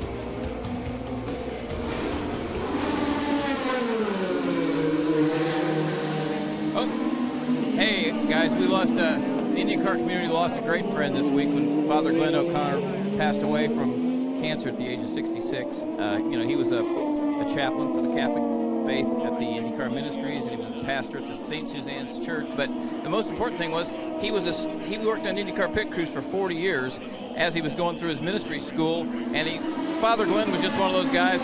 He liked racing as much as he liked preaching, and he took care of so many people during the years, and to show his compassion and he took care of Johnny Parsons one year when he broke his ankles. He put him up in his house and took care of him for like 3 weeks and fed him and drove him around. He just did all kinds of things for racing people his whole life, and he still had a sense of humor at the end. He sent an email out right before he passed away to his pals that said, "Drivers to your cars, I'm out of here, Lee." You will be very much missed, Robin. Thank you very much for that personal reflection there, Father Glenn O'Connor, as we think about him while we enjoy this IndyCar race. Scott Dixon is slowly working his way back towards penetrating the top 10. He's arm wrestling Graham Rahal for that 10th spot. And this is where reality starts to set in, Paul, because you've got Hinch, Rosenquist, Rahal, Dixon. They're battling for 8th place. Yeah, the strategies now are pretty much set. So right now, Scott Dixon has just got to really take what he can get here. If he cannot get into trouble or have any wheel banging matches with these guys, it's clear he's not going to get a win here with power the way he's been dominating, but you got to get away with as many points as you can. Speaking of power, where are the captain's men? Well, Simon Pagenaud's in 13th, Joseph Newgarden is in 4th, and Will Power, as we know, has led every lap of the race. Marty, look at this. Ryan Hunter-Reay on Marcus Erickson. Erickson's enjoying his time in the top 5 in IndyCar racing in this race. A couple of laps different to Hunter-Reay and others as far as his pit stop rotation. But this is good. This is why he came to IndyCar to race. And is really enjoying it. To Marty Snyder. That's some fun stuff on the track, Lee, but Will Power's been the dominant guy. We'll keep an eye on that battle. Let's see if we can get a word with Roger Penske here. He's actually giving Will Power a little note there. How about the job Will has done, especially on old tires, Roger? Well, he's on used reds right now, and I think we wanted to save the good ones for the end. I think we're managing this race and we'll see what happens. We've got to be able to just make it in one more stop. So far, so good. How much of this is a chess match down here with blacks versus reds and when you put them on? Well, you've got used tires. That's the problem. You can go and do blacks, but you start out with used tires. You want to save the good tires in the end. So it's you're trying to do what other people are doing or maybe do something different. There you go, and they did the opposite this time. They went with, as he mentioned, the used red tires. Rossi on the primary blacks, Kevin. Marty, we're in a really interesting era in IndyCar with legends like Power and Dixon and others, and some future stars like Patricio Award, who continues to impress. Colin Hale's the team manager for Carlin Racing. What do you think of your rookie in his debut with your team? Well, I can only sing his praise at the moment. You know, he's come in with very little testing, new to the team, new to the track as well, and he's just impressed us every time he gets in the car. Listens to what we ask and just keeps pushing, so really, really impressed. It was circumstance that led him to this team. He was set with Harding Steinbrenner, but he says, this is where I want to be. Colin, by the way, says we can get it done on one more stop. Stay with us from the debut of IndyCar at Circuit of the Americas.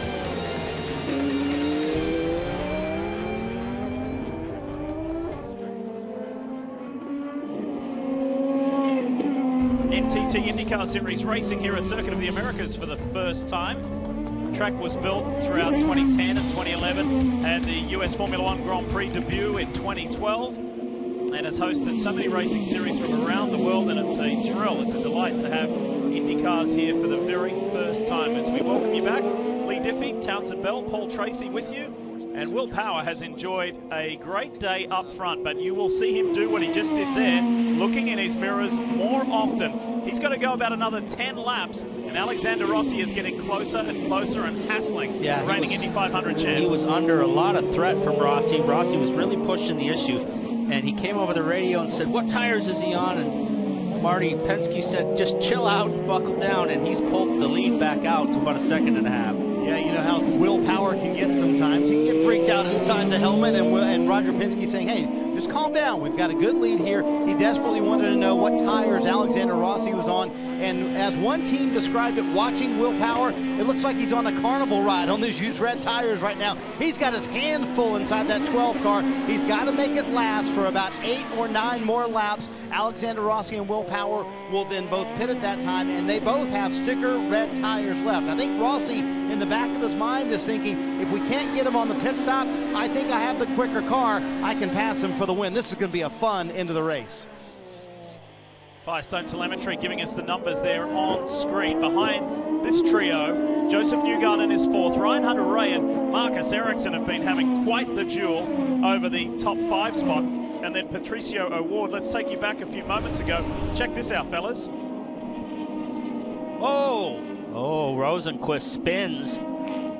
With Dixon right behind him, he'll lose 3 positions.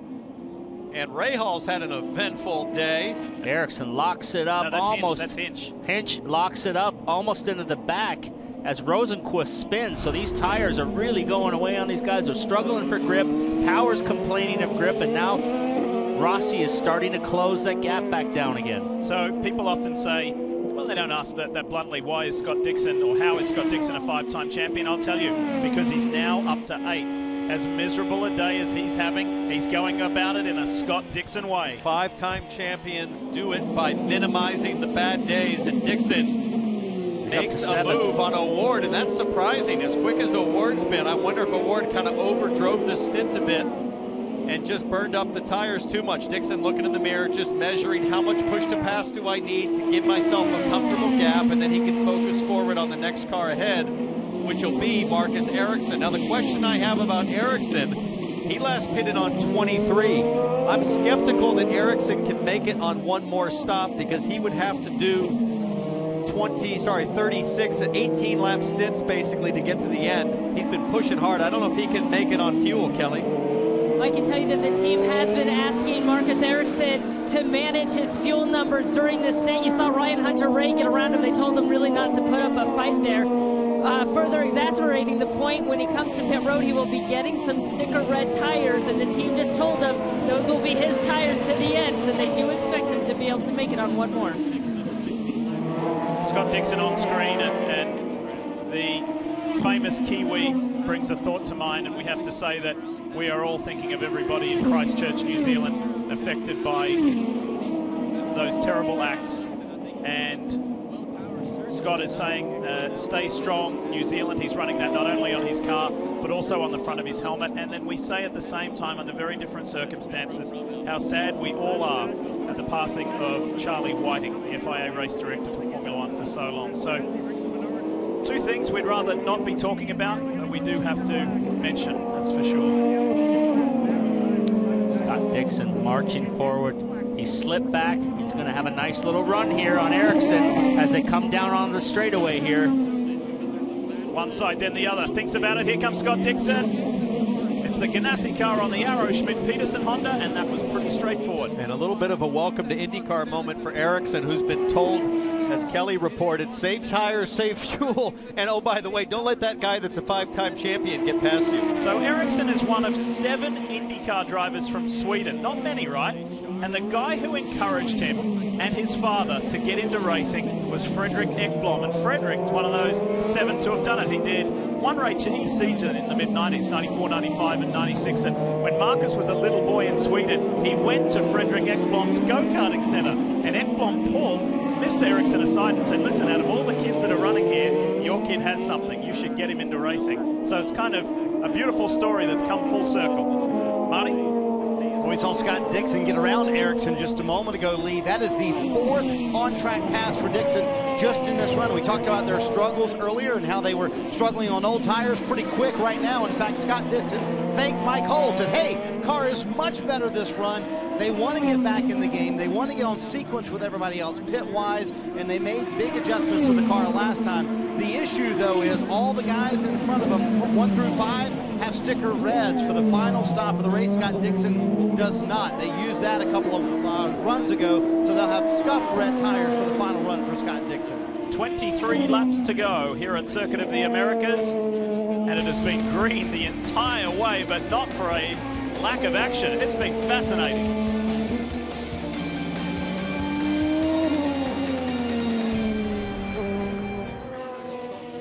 Plenty going on here today in the Lone Star State. Up front, beginning of the race, all over the track. The rookies have been mixing it with the veterans.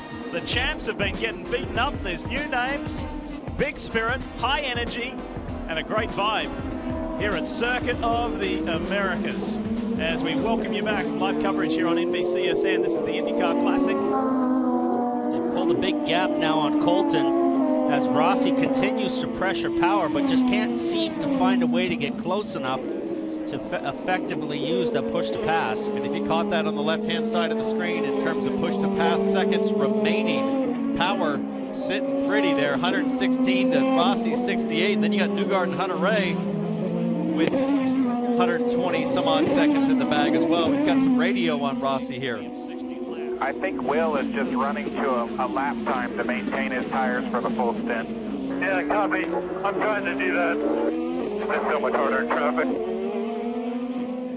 So much harder in traffic, I think those last few words. Yeah, I mean, there's so many fast corners here that the turbulence off the car in front of you is harder on the tire because you're slipping and sliding because you don't have clean air. You know, Will Power has had clean air, but now he's got a lapped car in front of him that's way off the track there. It's Kyle Kaiser. He lets them go by. So back to clean air for Power.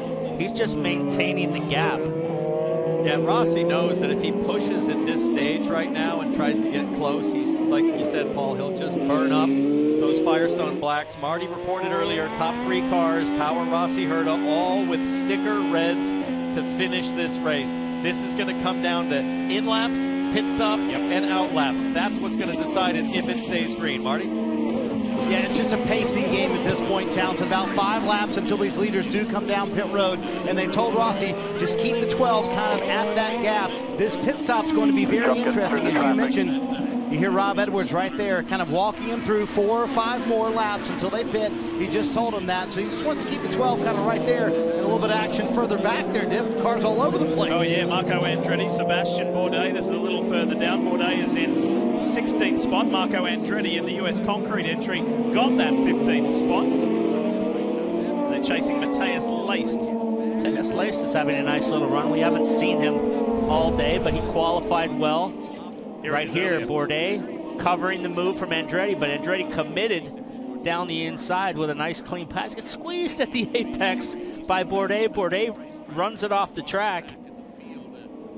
And has a chance to come back up the inside, but backs off there. Nice move from Marco Andretti. Andretti now closing in on the back of Leist.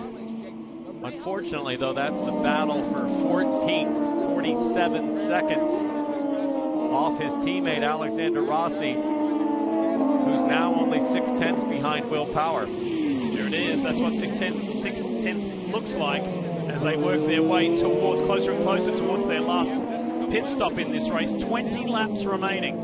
It's going to be fun to see if they come in on the same lap or if somebody comes in early, somebody tries to stay out. What do you think will happen here, Paul? I think if Power pits, Rossi stays out. Rossi's all over the back of him now. But I think if they go on the same pit strategy, it's very, very tough to beat Penske in the pits. So I think he needs to either go a lap earlier or a lap later if he's going to have a chance. This is much more like the Alexander Rossi we got to know last year. Running at the front, fearless at the front, pulls off some amazing moves. He was... No pressure behind. No pressure from behind, exactly. They've left Colton Herta behind to the tune of more than 7 seconds.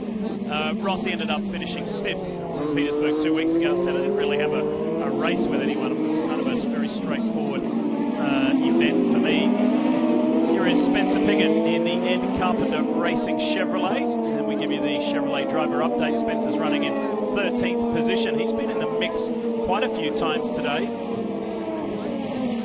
Didn't quite get the qualifying run that he was hoping for, the young American driver who achieved his first podium in IndyCar racing last year. Meanwhile, back at the front through the pretty tricky turn 9 down the hill. Television doesn't do this section of the track justice, how steep this drop-off is down into the turn 11 hairpin. Kevin?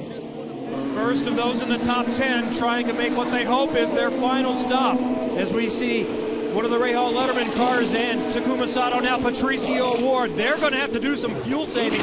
He pitted 3 laps earlier than Power and Rossi. It's going to be tough to make it for him, Marty. You see Felix Rosenquist leading his stall, Kevin. 19 to go. This, as you mentioned, will have to be a very big fuel save for these guys to make it to the end. Rosenquist has struggled, spun on the racetrack at one point, comes out in traffic. There, Pagano goes around, and Rosenquist back out with sticker red tires.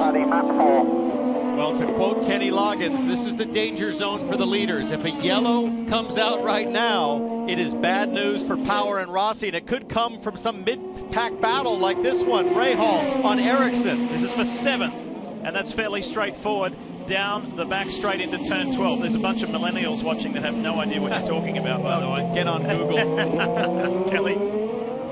Team has just told Marcus Erickson to let Graham Rahal pass. They said, do not use your push to pass. We're right on fuel. It's going to be tight, but they have called him to pit road this lap. I'm pleased for Marcus Erickson that, well, with 18 to go, hopefully he'll see the checkered flag here and get a full IndyCar race under his belt after he was denied that in St. Pete 2 weeks ago after having a really strong run. He ended up finishing in 20th position in Florida. He's going to dive for pit lane here. There he goes. Based in Indianapolis, pretty much full-time now. Brought his trainer over from Europe and is really enjoying living in the US. Little surprised that Power and Rossi would risk this right now by staying out as you see Erickson come to pit lane. Marty, I wonder if there's been any debate over the radio. Kelly, can you talk us through Erickson? Well, this is Marcus Erickson. Remember, oh my gosh, and they get tangled up on pit road, getting out of their pit stall, but he has got sticker reds on Marcus Erickson, sticker reds to finish it out. He beats his teammate out, but did they hit, or was he able to stop short of Spencer Piggott? It looked like they might have just touched front wing to back wheels. We see an overhead view here from the other angle, so they tell him to go. Front corner guy says go, and then that car's right there, and they touch right there, front wing to back tire. Good heads-up driving from Erickson. He's back out, rejoins in 12th, but 60-something seconds down to get to the end. Now he'll battle Pagano, or that's Hinchcliffe. Marty, just to pick up on what I was asking, I'm curious about the communication with Will Power. Are you hearing any debate about when they should come in to protect against the yellow? There's been none, and they are in the danger zone. They know that, Townsend, but there's 18 to go. I think they would like to get another lap or so out of this so they can run comfortably to the end and not have to be in fuel save mode at all, because they know it's going to be a duel between Rossi and Power, so you need fuel to be able to race like that. You're going to see other guys, though, like Ryan Hunter-Reay, Joseph Newgarden. Those guys are going to come on this lap. Meanwhile, look at Colton Herta, how far he's dropped back as he comes to pit lane. He's 14 seconds back of Rossi. Kevin? So Colton Herta pitted a lap earlier than Power Ross. He comes down what should be his final stop, and like the two in front of him for much of this stint, he's got the sticker reds. Also of note, Simon Pagano on a 4-stopper made his last stop. One of those hoping to get that yellow and move up front, Marty. Ryan Hunter-Reay, Joseph Newgarden here on pit road for what should be their final stops of the day. They're both putting on sticker red tires for them, and they wanted no changes, either one of them. In fact, Ryan Hunter-Reay wanted primary tires. They told him we could not do that because we have not taken sticker reds yet today, Kevin. Final stop, Graham Rahal should also be in the window with Speedway fuel and red Firestones to go back out for his final stints. Push to pass for Power and Rossi. Big crash. I know yellow's going to come out. That is not what Power and Penske wanted. Blocking pit entry as well when you're low on fuel. Felix Rosenquist. And the danger zone bites. That is turn 19 out there in the runoff. It looks like he lost it on the bumps on cold tires on his outlap. And he spun and hit at the pit entrance, and this is going to ruin Power's race. Huge break for Colton Herta, who had just pitted. So Colton and Newgarden and Hunter-Reay looking pretty. This is a disaster. Dixon now in 3rd place. Wow. But has he pitted? No. The only guy that's pitted is Herta. Herta could go into the lead of this race and get his first win. Herta, Newgarden, and Hunter-Reay sitting pretty. See the safety workers come to Rosenquist. Was he trying to get to pit lane? Well, that's the thing, isn't it? If he had a wild ride off turn 19 and then was trying to come back in. I cannot believe Power and Rossi. Was the danger zone, just like you said. We say it every week. He had every just pitted. week.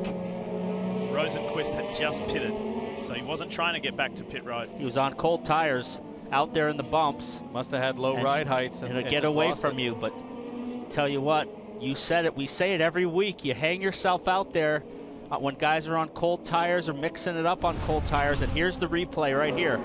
Uh-oh. Locks it up. Now this is several corners before. It's a drag race.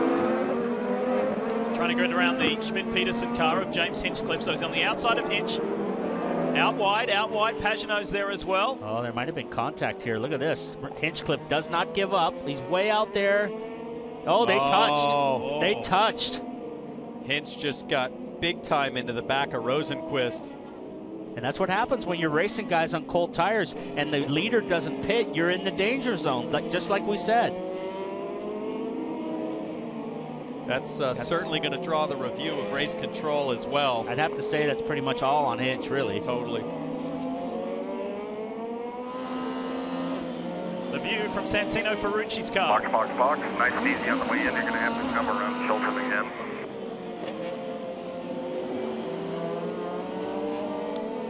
Herta is in the catbird seat right now. Look at that. There's how happy that crew is. George Steinbrenner, the fourth on the right. Brian Barnhart and Mike Harding. So the sparkling start to the season and his IndyCar career for Felix Rosenquist has come to an end. The one and only yellow of this race thus far.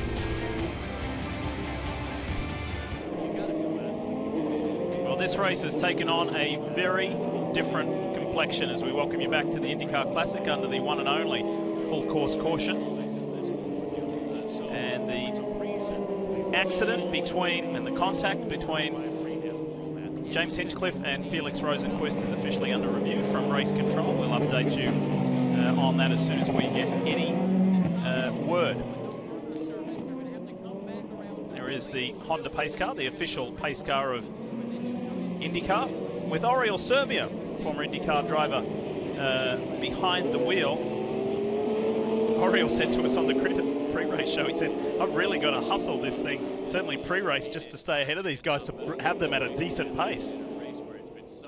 There's a good chance we'll see Servia in an IndyCar at Indianapolis this year, but this is going to be interesting, guys. Power, Rossi, Dixon, all totally caught out there in the danger zone, have to pit here.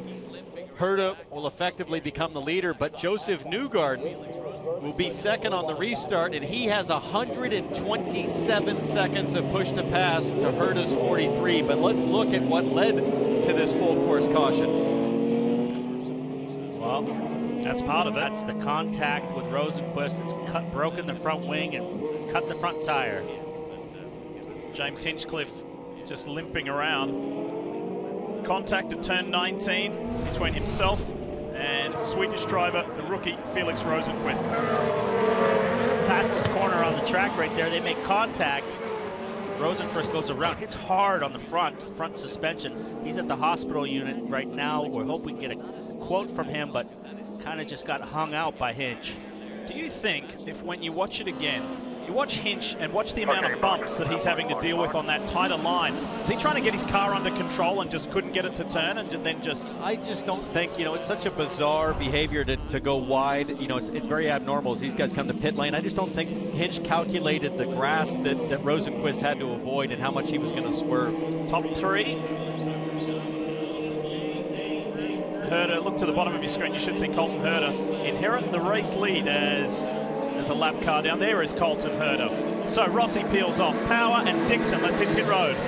And these guys making it to pit road on fumes. Rob Edwards trying to be the best cheerleader he can for Alexander Rossi. He said, listen, we're going to have a fast car, 13 laps. Let's go hard. Scott Dixon said he had scuff reds, or you have sticker primaries. They went with sticker primaries, and Will Power, as you can see, has stalled the car. Sticker reds for Will Power, the man who has led 45 laps, all but one lap just now. The first lap, the car is fired, but he can't seem to be able to engage it into gear.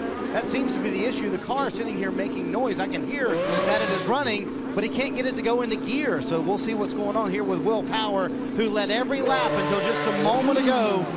And it won't go. It will not go, guys. You can hear him rev the engine. You can hear the RPMs. He thinks the drive shaft Yeah, drive shaft or something. You can hear Will say that. Correct, Paul. They're going to try it again here. He's shaking his head saying, no, it will not work. You can see them trying to recycle the steering wheel there, see if that might work. Oh, it's not going to go. The drive shafts are right here. It's a fuel pump sensor. Let's disconnect it, guys. Take the shroud off. Let's disconnect it. And you hear the communication of fuel pump sensors. They're going to take the shroud, which is around where the Buckeye plugs in, take that off, see if they can maybe reconnect that, but they're going to try and recycle it electronically Push back first. here, guys. See if we can get... Boy, this is great insight. You can hear the team trying to diagnose what's going on right now. Luckily, live over the radio. Long lap here under yellow. Oh, they're going to push him old school style, Townsend. Trying to kickstart it. Yeah, I don't think and that's it won't go. No, stop. Still no drive. Yeah, guys, shut it down. Oh, man, Will Power led every lap until the moment he pulled on pit road, but it looks like his day is going to be done. 100 grand goes up in smoke for the guy who dominated. Rosenquist here now coming back out. Well, they're not giving up. The Ganassi team's not giving up. They might be able to get a new front end on that and get the Swedish rookie back out. What a tough break for Will Power.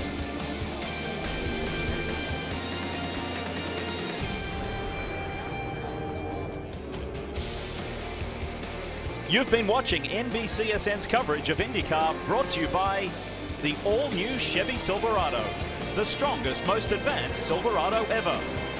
By NTT, an official sponsor and technology partner of the NTT IndyCar Series. And by Shell Rotella Gas Truck, the motor oil with the unsurpassed wear protection your truck needs. 13 laps to go here at Circuit of the Americas. Those folks have a good view. They're about to go for an interesting ride. Hey, speaking of a good ride, you can experience the everyday adrenaline boost that comes with driving the Honda Accord with a turbocharged engine. Of course, it is the official pace car of the NTT IndyCar Series. And we thank the gearheads at Honda, a proud sponsor of the series. Well, it's full fuel now from here to the end. New tires for these guys. A lot of these guys are on stickers, and we are going to have some serious racing going on. And yellows breed yellows. So this is a team, when I talk about Harding Steinbrenner, under that amalgamation and that name, it's a brand new team for the 2019 season. However, Harding Racing was around for about a season and a half. But this is special times, Kev, for a relatively young team. It is, and this is the grandson of the legendary late Yankees owner George Steinbrenner, George Michael Steinbrenner IV. Colton told me we need things to go perfect to win a race today. Can you win this thing? I think we can. I mean, we caught the lucky yellow there, and we got out in front of it. Put us out in front. We got a couple of really fast guys behind us, so we'll just have to see. All right, we'll see if Colton Herta can hang out front. The restart is coming, Marty. Just a gutted Will Power, Kevin, has climbed out of his car. Their day officially done. Wow, Will, you ever had anything like that? And you have any idea officially what it was? It feels like an input shaft.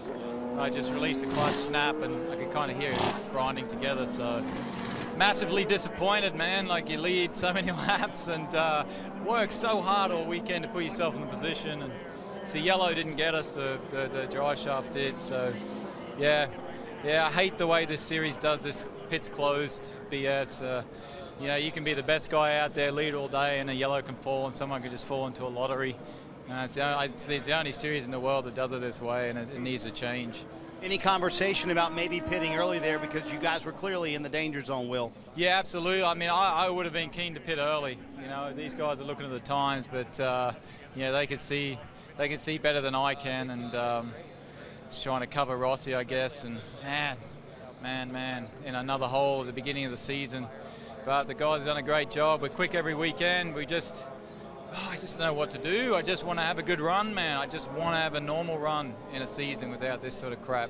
You can tell very frustrated Will Power, and Liz, his wife, her family is here. She is from the state of Texas. He wanted to win it for her, and emotion here from Will Power and his family, just devastating early into the race. He was, in addition to winning the 500 last year, he was a championship contender at the last race with 4 DNFs, and that was one of his objectives this year, not to have any DNFs. Unfortunately, at just the second race of the year, he's got one. That's what happens when you run your race off of the guy that's behind you, but we got a little bit of radio here. Okay, Colton, you have no fuel issue. You'll be the leader when they wave around the 32. Newgarden will be behind you. He has much more overtake than you. You need to use your overtake only to defend, and we're going to nail the restart. That's the voice of former race director Brian Barnhart, who is the president of Harding Steinbrenner Racing. There's a lot on the line here in addition to a race win for Colton Herta. He knows how to win races. He did many of it in Indy Lights, but he could become the youngest ever winner in IndyCar Series history. There's his team. They're looking a little nervous. I imagine the teenager is as well.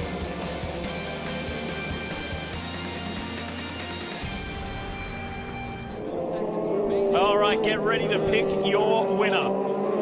There will be 10 laps to go when they cross the line this time. Lights are out on the official Honda Accord pace car. You see it there. You've got an 18-year-old rookie leading 2 series champions. Newgarden is in second, Hunter Ray third, Ray Hall fourth, and another rookie, the race leader's old teammate in Indy Lights, is in fifth. What's going to happen at the top of the hill? This race is anybody's. Ready to go back to racing. It's time to bring the action here at Circuit of the Americas. And Colton Herta gets a blinding restart. Alexander Rossi back in the pack really lit it up. He was sideways through turn 20. Graham Rahal looking up the outside of Hunter Ray. Wheel to wheel. He's going to get run off the track. But he learned this move earlier. Watch Rahal. He's going to have the inside run on RHR. Wheel to wheel through turn 2 and 3. Nice work. Good driving. 2 pros, 2 friends, giving each other space but pushing hard. Herta checking out right now, and he needs Paddle to. Award is on the back of Rahal. Colton Herta needs a gap so that Newgarden cannot use all those push-to-pass seconds that he has in the bag. And look at that, 127 for Newgarden. He'll start using it maybe as we come to the long back straightaway. He's got to close that gap if he's going to have a chance, but he hasn't had the pace of Colton Herta today. Not close enough to really justify it. Colton Herta, what a brilliant first half of lap. Amazing pace. Look at the bright yellow car, the Seal Master entry for Sebastian Bourdais. Here he comes. He's coming on Paddle Award. Paddle Award covers. There was room for Bourdais to go down the outside, but he takes the safe route. He's ahead in the brake zone. Paddle Award has been a late breaker. Oh no! Sato in there really deep off the track. The wild thing, and I think Marco Andretti probably saw it in his mirrors and saying, oh no, here comes Sato. What a run. He started 17th, guys, and has patiently worked his way up. Of course, he was it was bonus with that yellow. It was Piggott and Harvey go wheel to wheel. Tony Kanan's in the mix ahead of his old teammate Scott Dixon. Zach Veach, Alexander Rossi, there's contact there. Pagano and Rossi had the bunny hop there, and it looks like Rossi's car's okay. Let's ride with him. On the outside in turn 19. Does it around the outside. Oh no, Pagano's got trouble with that contact. He's got to come into the pit. He might have cut a tire there. That leaves Joseph Newgarden as the only Penske Chevrolet with a shot at winning this race. Dixon 2 seconds behind Herta. Dixon under threat. They touch wheels. That was Veach. Flat tire for Veach as well. And wing damage. Oh, and Dixon gave him the 5-time shoulder there, Paul, as they came up the front straightaway.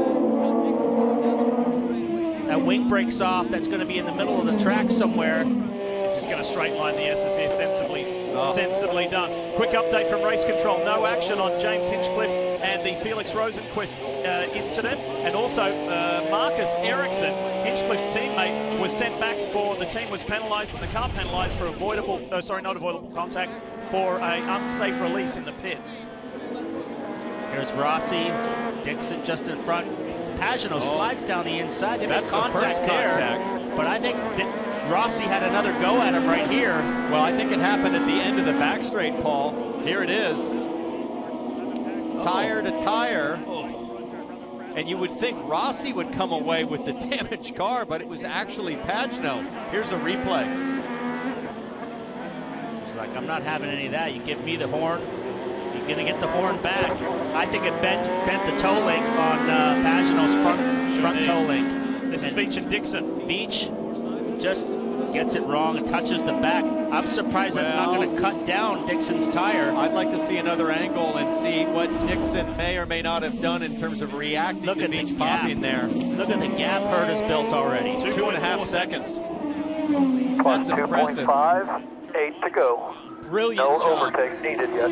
If Colton Herta can pull this off and win, it'll be because of what he did on that first lap on the restart on cold tires. That is amazing. And let's go back to last month, spring training here at Circuit of the Americas. There were 4 official test sessions, and Colton Herta was quickest in 3 of them. this guy has shown that it's no fluke. Remember, he won the Rolex 24 at Daytona in the Works BMW for Bobby Rahall's team. It has been quite the year for Colton Herta. Paul, what do you see here? Dixon and Veach. Dixon running up the outside, and he moved over on him for sure. Tried to cover after Veach had already made his move, so there could be action taken on that. We haven't heard anything from race control, but definitely Dixon moved over on him. I tell you what I see, T-Bell. I see Paul Tracy, Michael Andretti, Surface Paradise back in the 90s. I see Paul Tracy on just about anybody in the field. Here's Rossi and Dixon. Rossi on Dixon. Understand that incident between the 26 and the 9, Veach and Scott Dixon, currently under review. Rule is you're not supposed to react to a driver overtaking. You can anticipate and be proactive. You cannot be reactive. Rossi trying to march his way through the field. He's now up to 13th. He's got a long way to go with only 7 laps. Maybe he can get inside the top 10 if he continues with this aggression. Tony Kanaan might not make it hard work for him. And fellas, look what is happening up front. Colton Herta continues to extend his lead. 2.8 seconds. Remember what's on the line. His first IndyCar Series win and the youngest to ever win an IndyCar race. That would be something. The current record stands with Graham Rahal at 19 years, 3 months, 2 days. Colton is 18 years of age, 11 months. This won't be popular. Zach Veach coming back out in the mix of the battle. He's now 2 laps down. And to be fair to Scott Dixon, Veach was 1 lap down with that battle on the front straightaway. So here's your Speedway lap leaders. Only been 2 of them. Will Power did dominate this race until that issue with his car, and then it's all been Colton Herta. For you guys who grew up in this sport, what do you feel that you're witnessing right now? I'm witnessing shock and awe because I can remember Colton Herta being about 9 years old like it was yesterday, and the fact that he is leading and pulling away from the race leader, former champion Joseph Newgarden, and totally taking away the ability for Newgarden to make a move on push to pass, and Newgarden knows it now. Newgarden is starting to use the button to simply improve his lap time, Kevin. And I think Colton Herta, if he was honest, would agree that he's a little bit surprised. He said, I'm not surprised that I'm quick, but honestly, it would take a perfect race. Those guys have so much experience. The Newgardens, the Hunter Rays, the Powers, the Dixons. Top 5 will still be a great day, but he did nail that last restart, and he's in position to become the youngest winner ever, Robin. Kevin, I was talking to Brian Herta today. I said, how does this kid do this? How does he know so much about how to set up a race car? He said, the 2 years he spent in Europe when he was 13 and 14 years old, he said, my wife and I didn't go. He's on his own in Europe. He knew nobody. The only guys that were his friends were the mechanics. And he said he learned so much about a car. He grew up around it. And he said, it really doesn't surprise me that he's this savvy. But Brian Barnhart said he's never seen a kid that can talk you through a lap like this kid can at the age of 18. I'll tell you what, Robin, the other guy that deserves a lot of recognition for the pace and the success so far is just over Herta's shoulder, and that's Nathan O'Rourke, the race engineer for the 88 car. He's been with Marco Andretti the last several years. He moves over to this sister program, and he reminded everybody why he was so hot in the first place. Nathan O'Rourke has given Colton Herta a terrific race car today in Austin. No action from race control on the 9 of Scott Dixon, the 26 of Zach Veach. Less than 6 laps to go for a rookie in just his 3rd IndyCar Series race to win the inaugural IndyCar Classic. Didn't catch what Herta said there on the radio. We think that was Herta. He's continuing to just build the gap. He's up to a 3.5. Negative. Gap is 3.5. No pressure yet. Plus 3.5. I think that might be the most hyped I've ever heard Colton Herta's voice, because he is a chilled dude. He is so laid back. And the best news for Colton Herta. Got some action with Rossi trying to get a top 10 out of this. He's gotten by Kanaan. He's gotten by Piggott. Now he's going to work on... There are some other really encouraging results here as we see Spencer Piggott work on Alexander Rossi.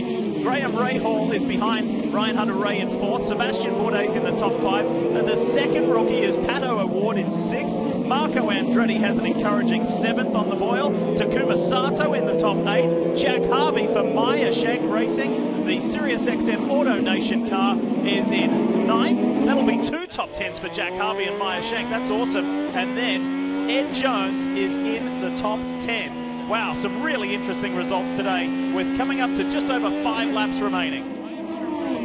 Rossi all over the back. Uh-oh, Jones got wide. He's got the run. What a run there. That's the first pass we've seen there. Ed Jones just missed the apex and it got his tires dirty too. Here comes Spencer Piggott, his teammate. So that puts Rossi in the top 10. Watch this. Ed Jones stays wide, he's going to try to cross over. No, he stays outside. They might have touched there. Ooh. Ed Jones really struggling to hang on here in the final laps. Kanaan having a nice run here just outside the top 10. He's had a really horrible weekend, and to finish close to the top 10 would be almost like a win for him. Absolutely. And the lead is now out to almost 4 seconds. We continue to be massively impressed by Colton Herta.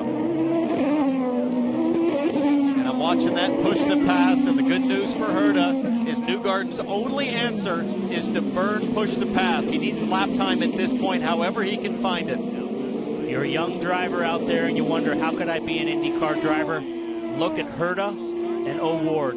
Came up through the Indy lights. They dominated last year, and these guys are the future stars of IndyCar now.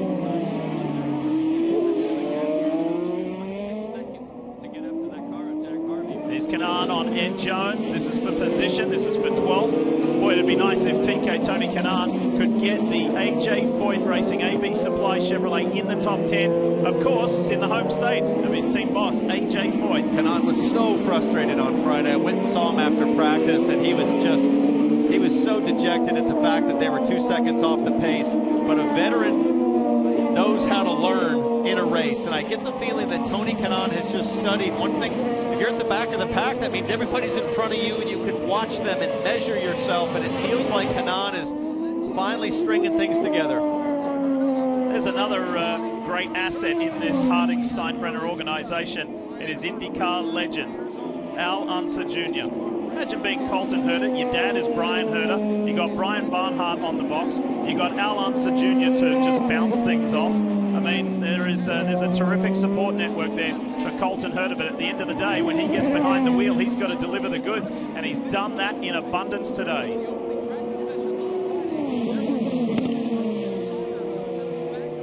The greatest thing about what Colton Herta's doing right now, there's no luck involved, Paul. He's had the pace the entire time. He's executed everywhere. At St. Pete, he got unlucky, still finished 8th, but he was a top 5, maybe even a top 3 car at St. Pete. He's backed it up on a completely different kind of track. Let's not forget this, he missed a whole practice session. Yeah, one of the most important practice sessions right before qualifying. So, unbelievable effort this weekend.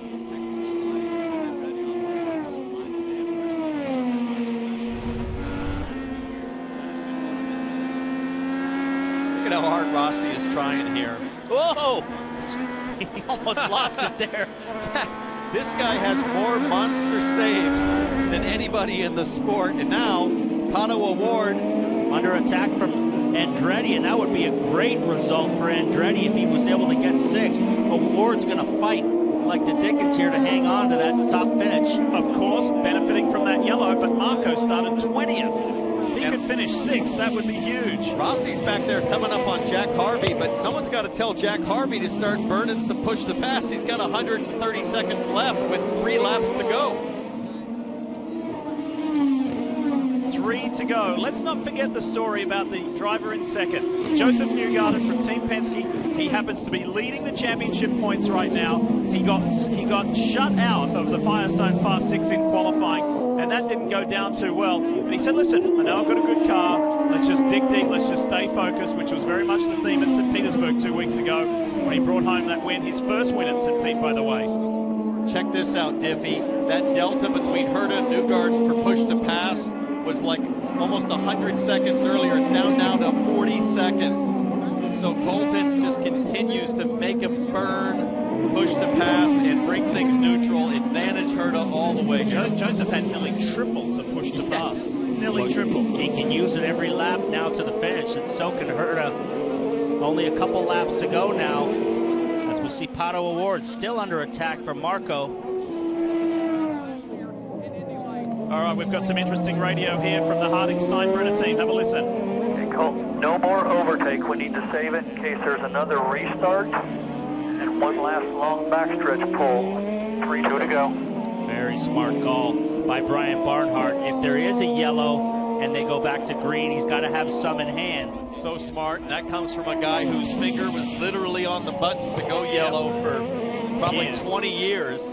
And further back, I wonder, we've talked about can Newgarden catch Herta, but forget that. The question now is, can Newgarden hang on to second place, because Ryan Hunter-Reay is right there in that yellow DHL car, and he's within a second of Newgarden, and they are level on push to pass, each with about 50 seconds remaining. They're both on it as well. You know the thing we didn't talk about before that's difficult right now for Brian Herta, and we saw a shot of him, is that while he is trying to keep one eye on his son, potentially winning his first IndyCar race, let's not lose sight of the fact that there is Brian Herta Autosport with Andretti Autosport. His driver is in 7th in Marco Andretti, so he's trying to, you know, multitask at the moment, manage Marco's race while keep an eye on one of his own. Marty? Yeah, the two-camp and Joseph Newgarden certainly talking about Ryan Hunter-Reay. It's almost like a play-by-play on each team's radio of who's on push to pass when. Ryan Hunter-Reay's strength the entire day has been older tires into the run. He's showing it right now, and he was on push to pass there on the straightaway as well.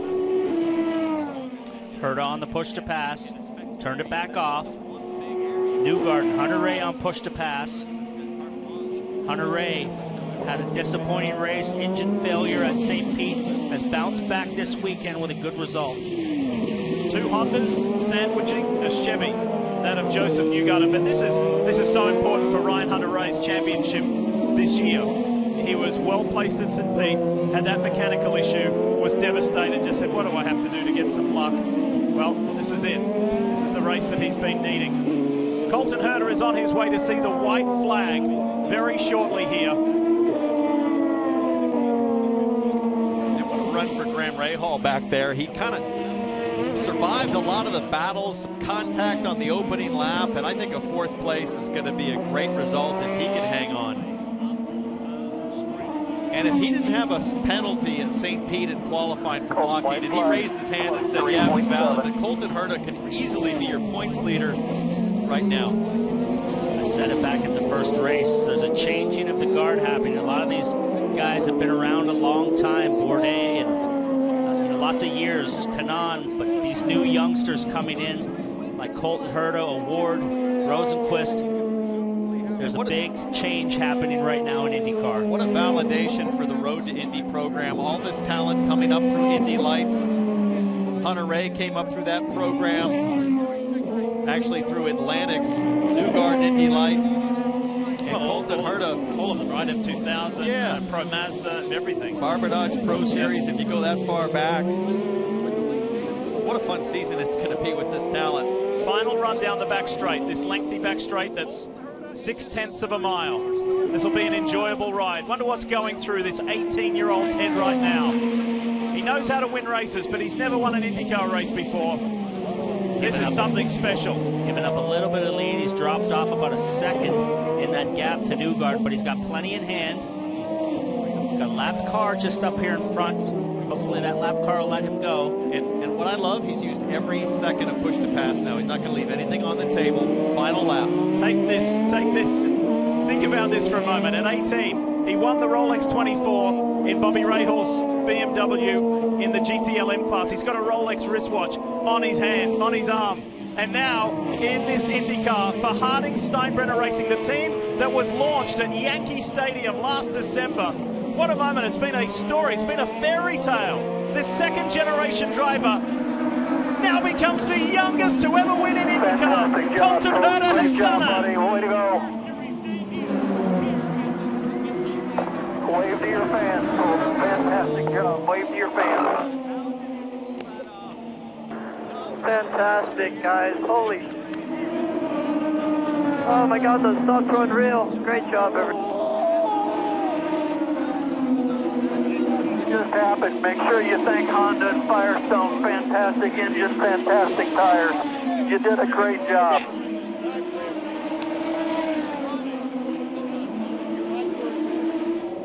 Wow. That team had to work incredibly hard to do a motor change after practice 1. Lost all of practice 2, got out for pit stop practice, Kelly. And then it's been an interesting story. It's been an interesting weekend. What a great family story for the Herders. And you can imagine one proud papa and Brian Herta, who turned to watch his son at just 18 years old take the checkered flag and pick up his first career IndyCar race. What was that moment like for you? It's amazing. Really super proud of him. We had a great race with Marco today. We struggled early. We're at the back. He came back to finish 6th. Colt won the race. Feels like Christmas to me.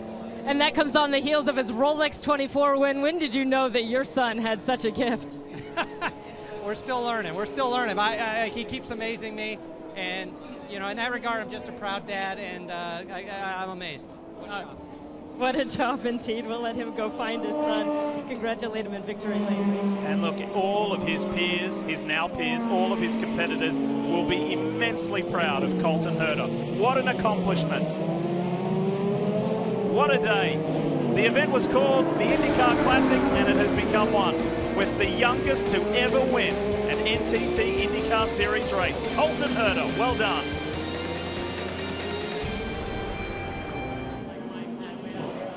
What a very different looking victory lane.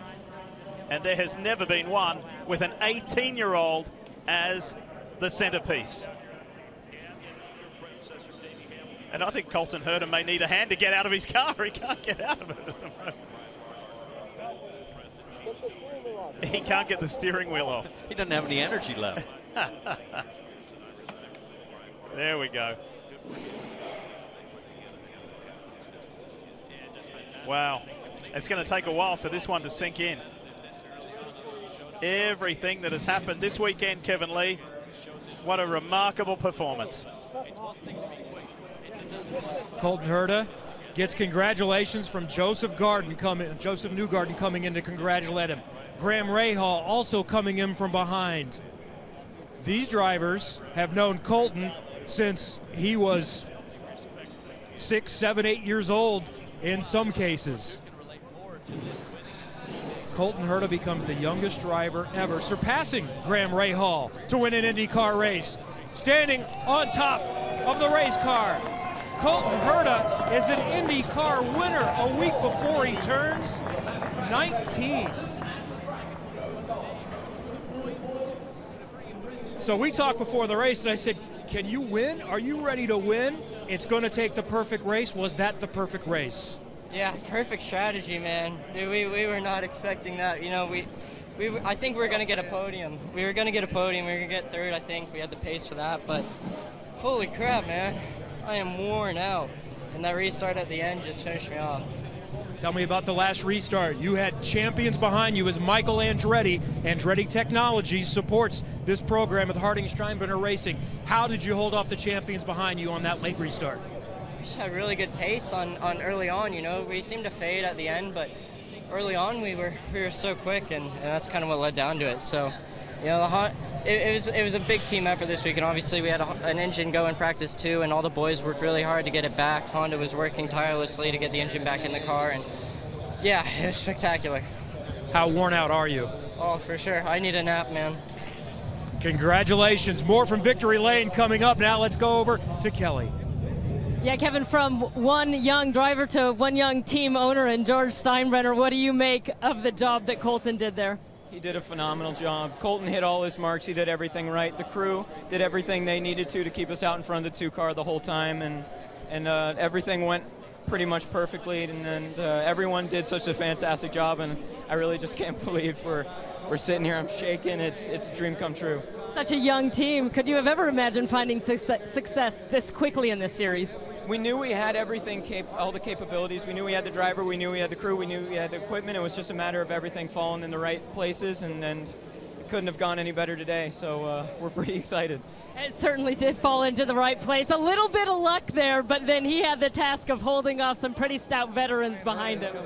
Well, he did a great job. I mean, it goes without saying, to be sitting here having this conversation, You don't expect that. And when you look at the level of teams and drivers in this sport and in this series, we knew we had a lot of potential and a lot of promise, but to have the dividends pay off this quickly, no one could have expected that. And, you know, when you're sitting there with a Penske car and Cindric and Joseph Newgarden on your bumper for the restart, you know, oh man, and we just told him nail the restart, and he did. He nailed it all day long. He was spectacular.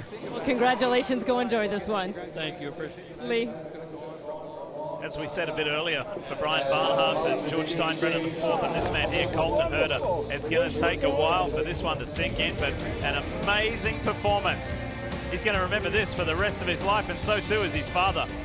Awesome day here in Texas, and we're not done yet. We got a lot of follow-up, and you saw just how many drivers were pleased, really genuinely pleased for Colton Herta.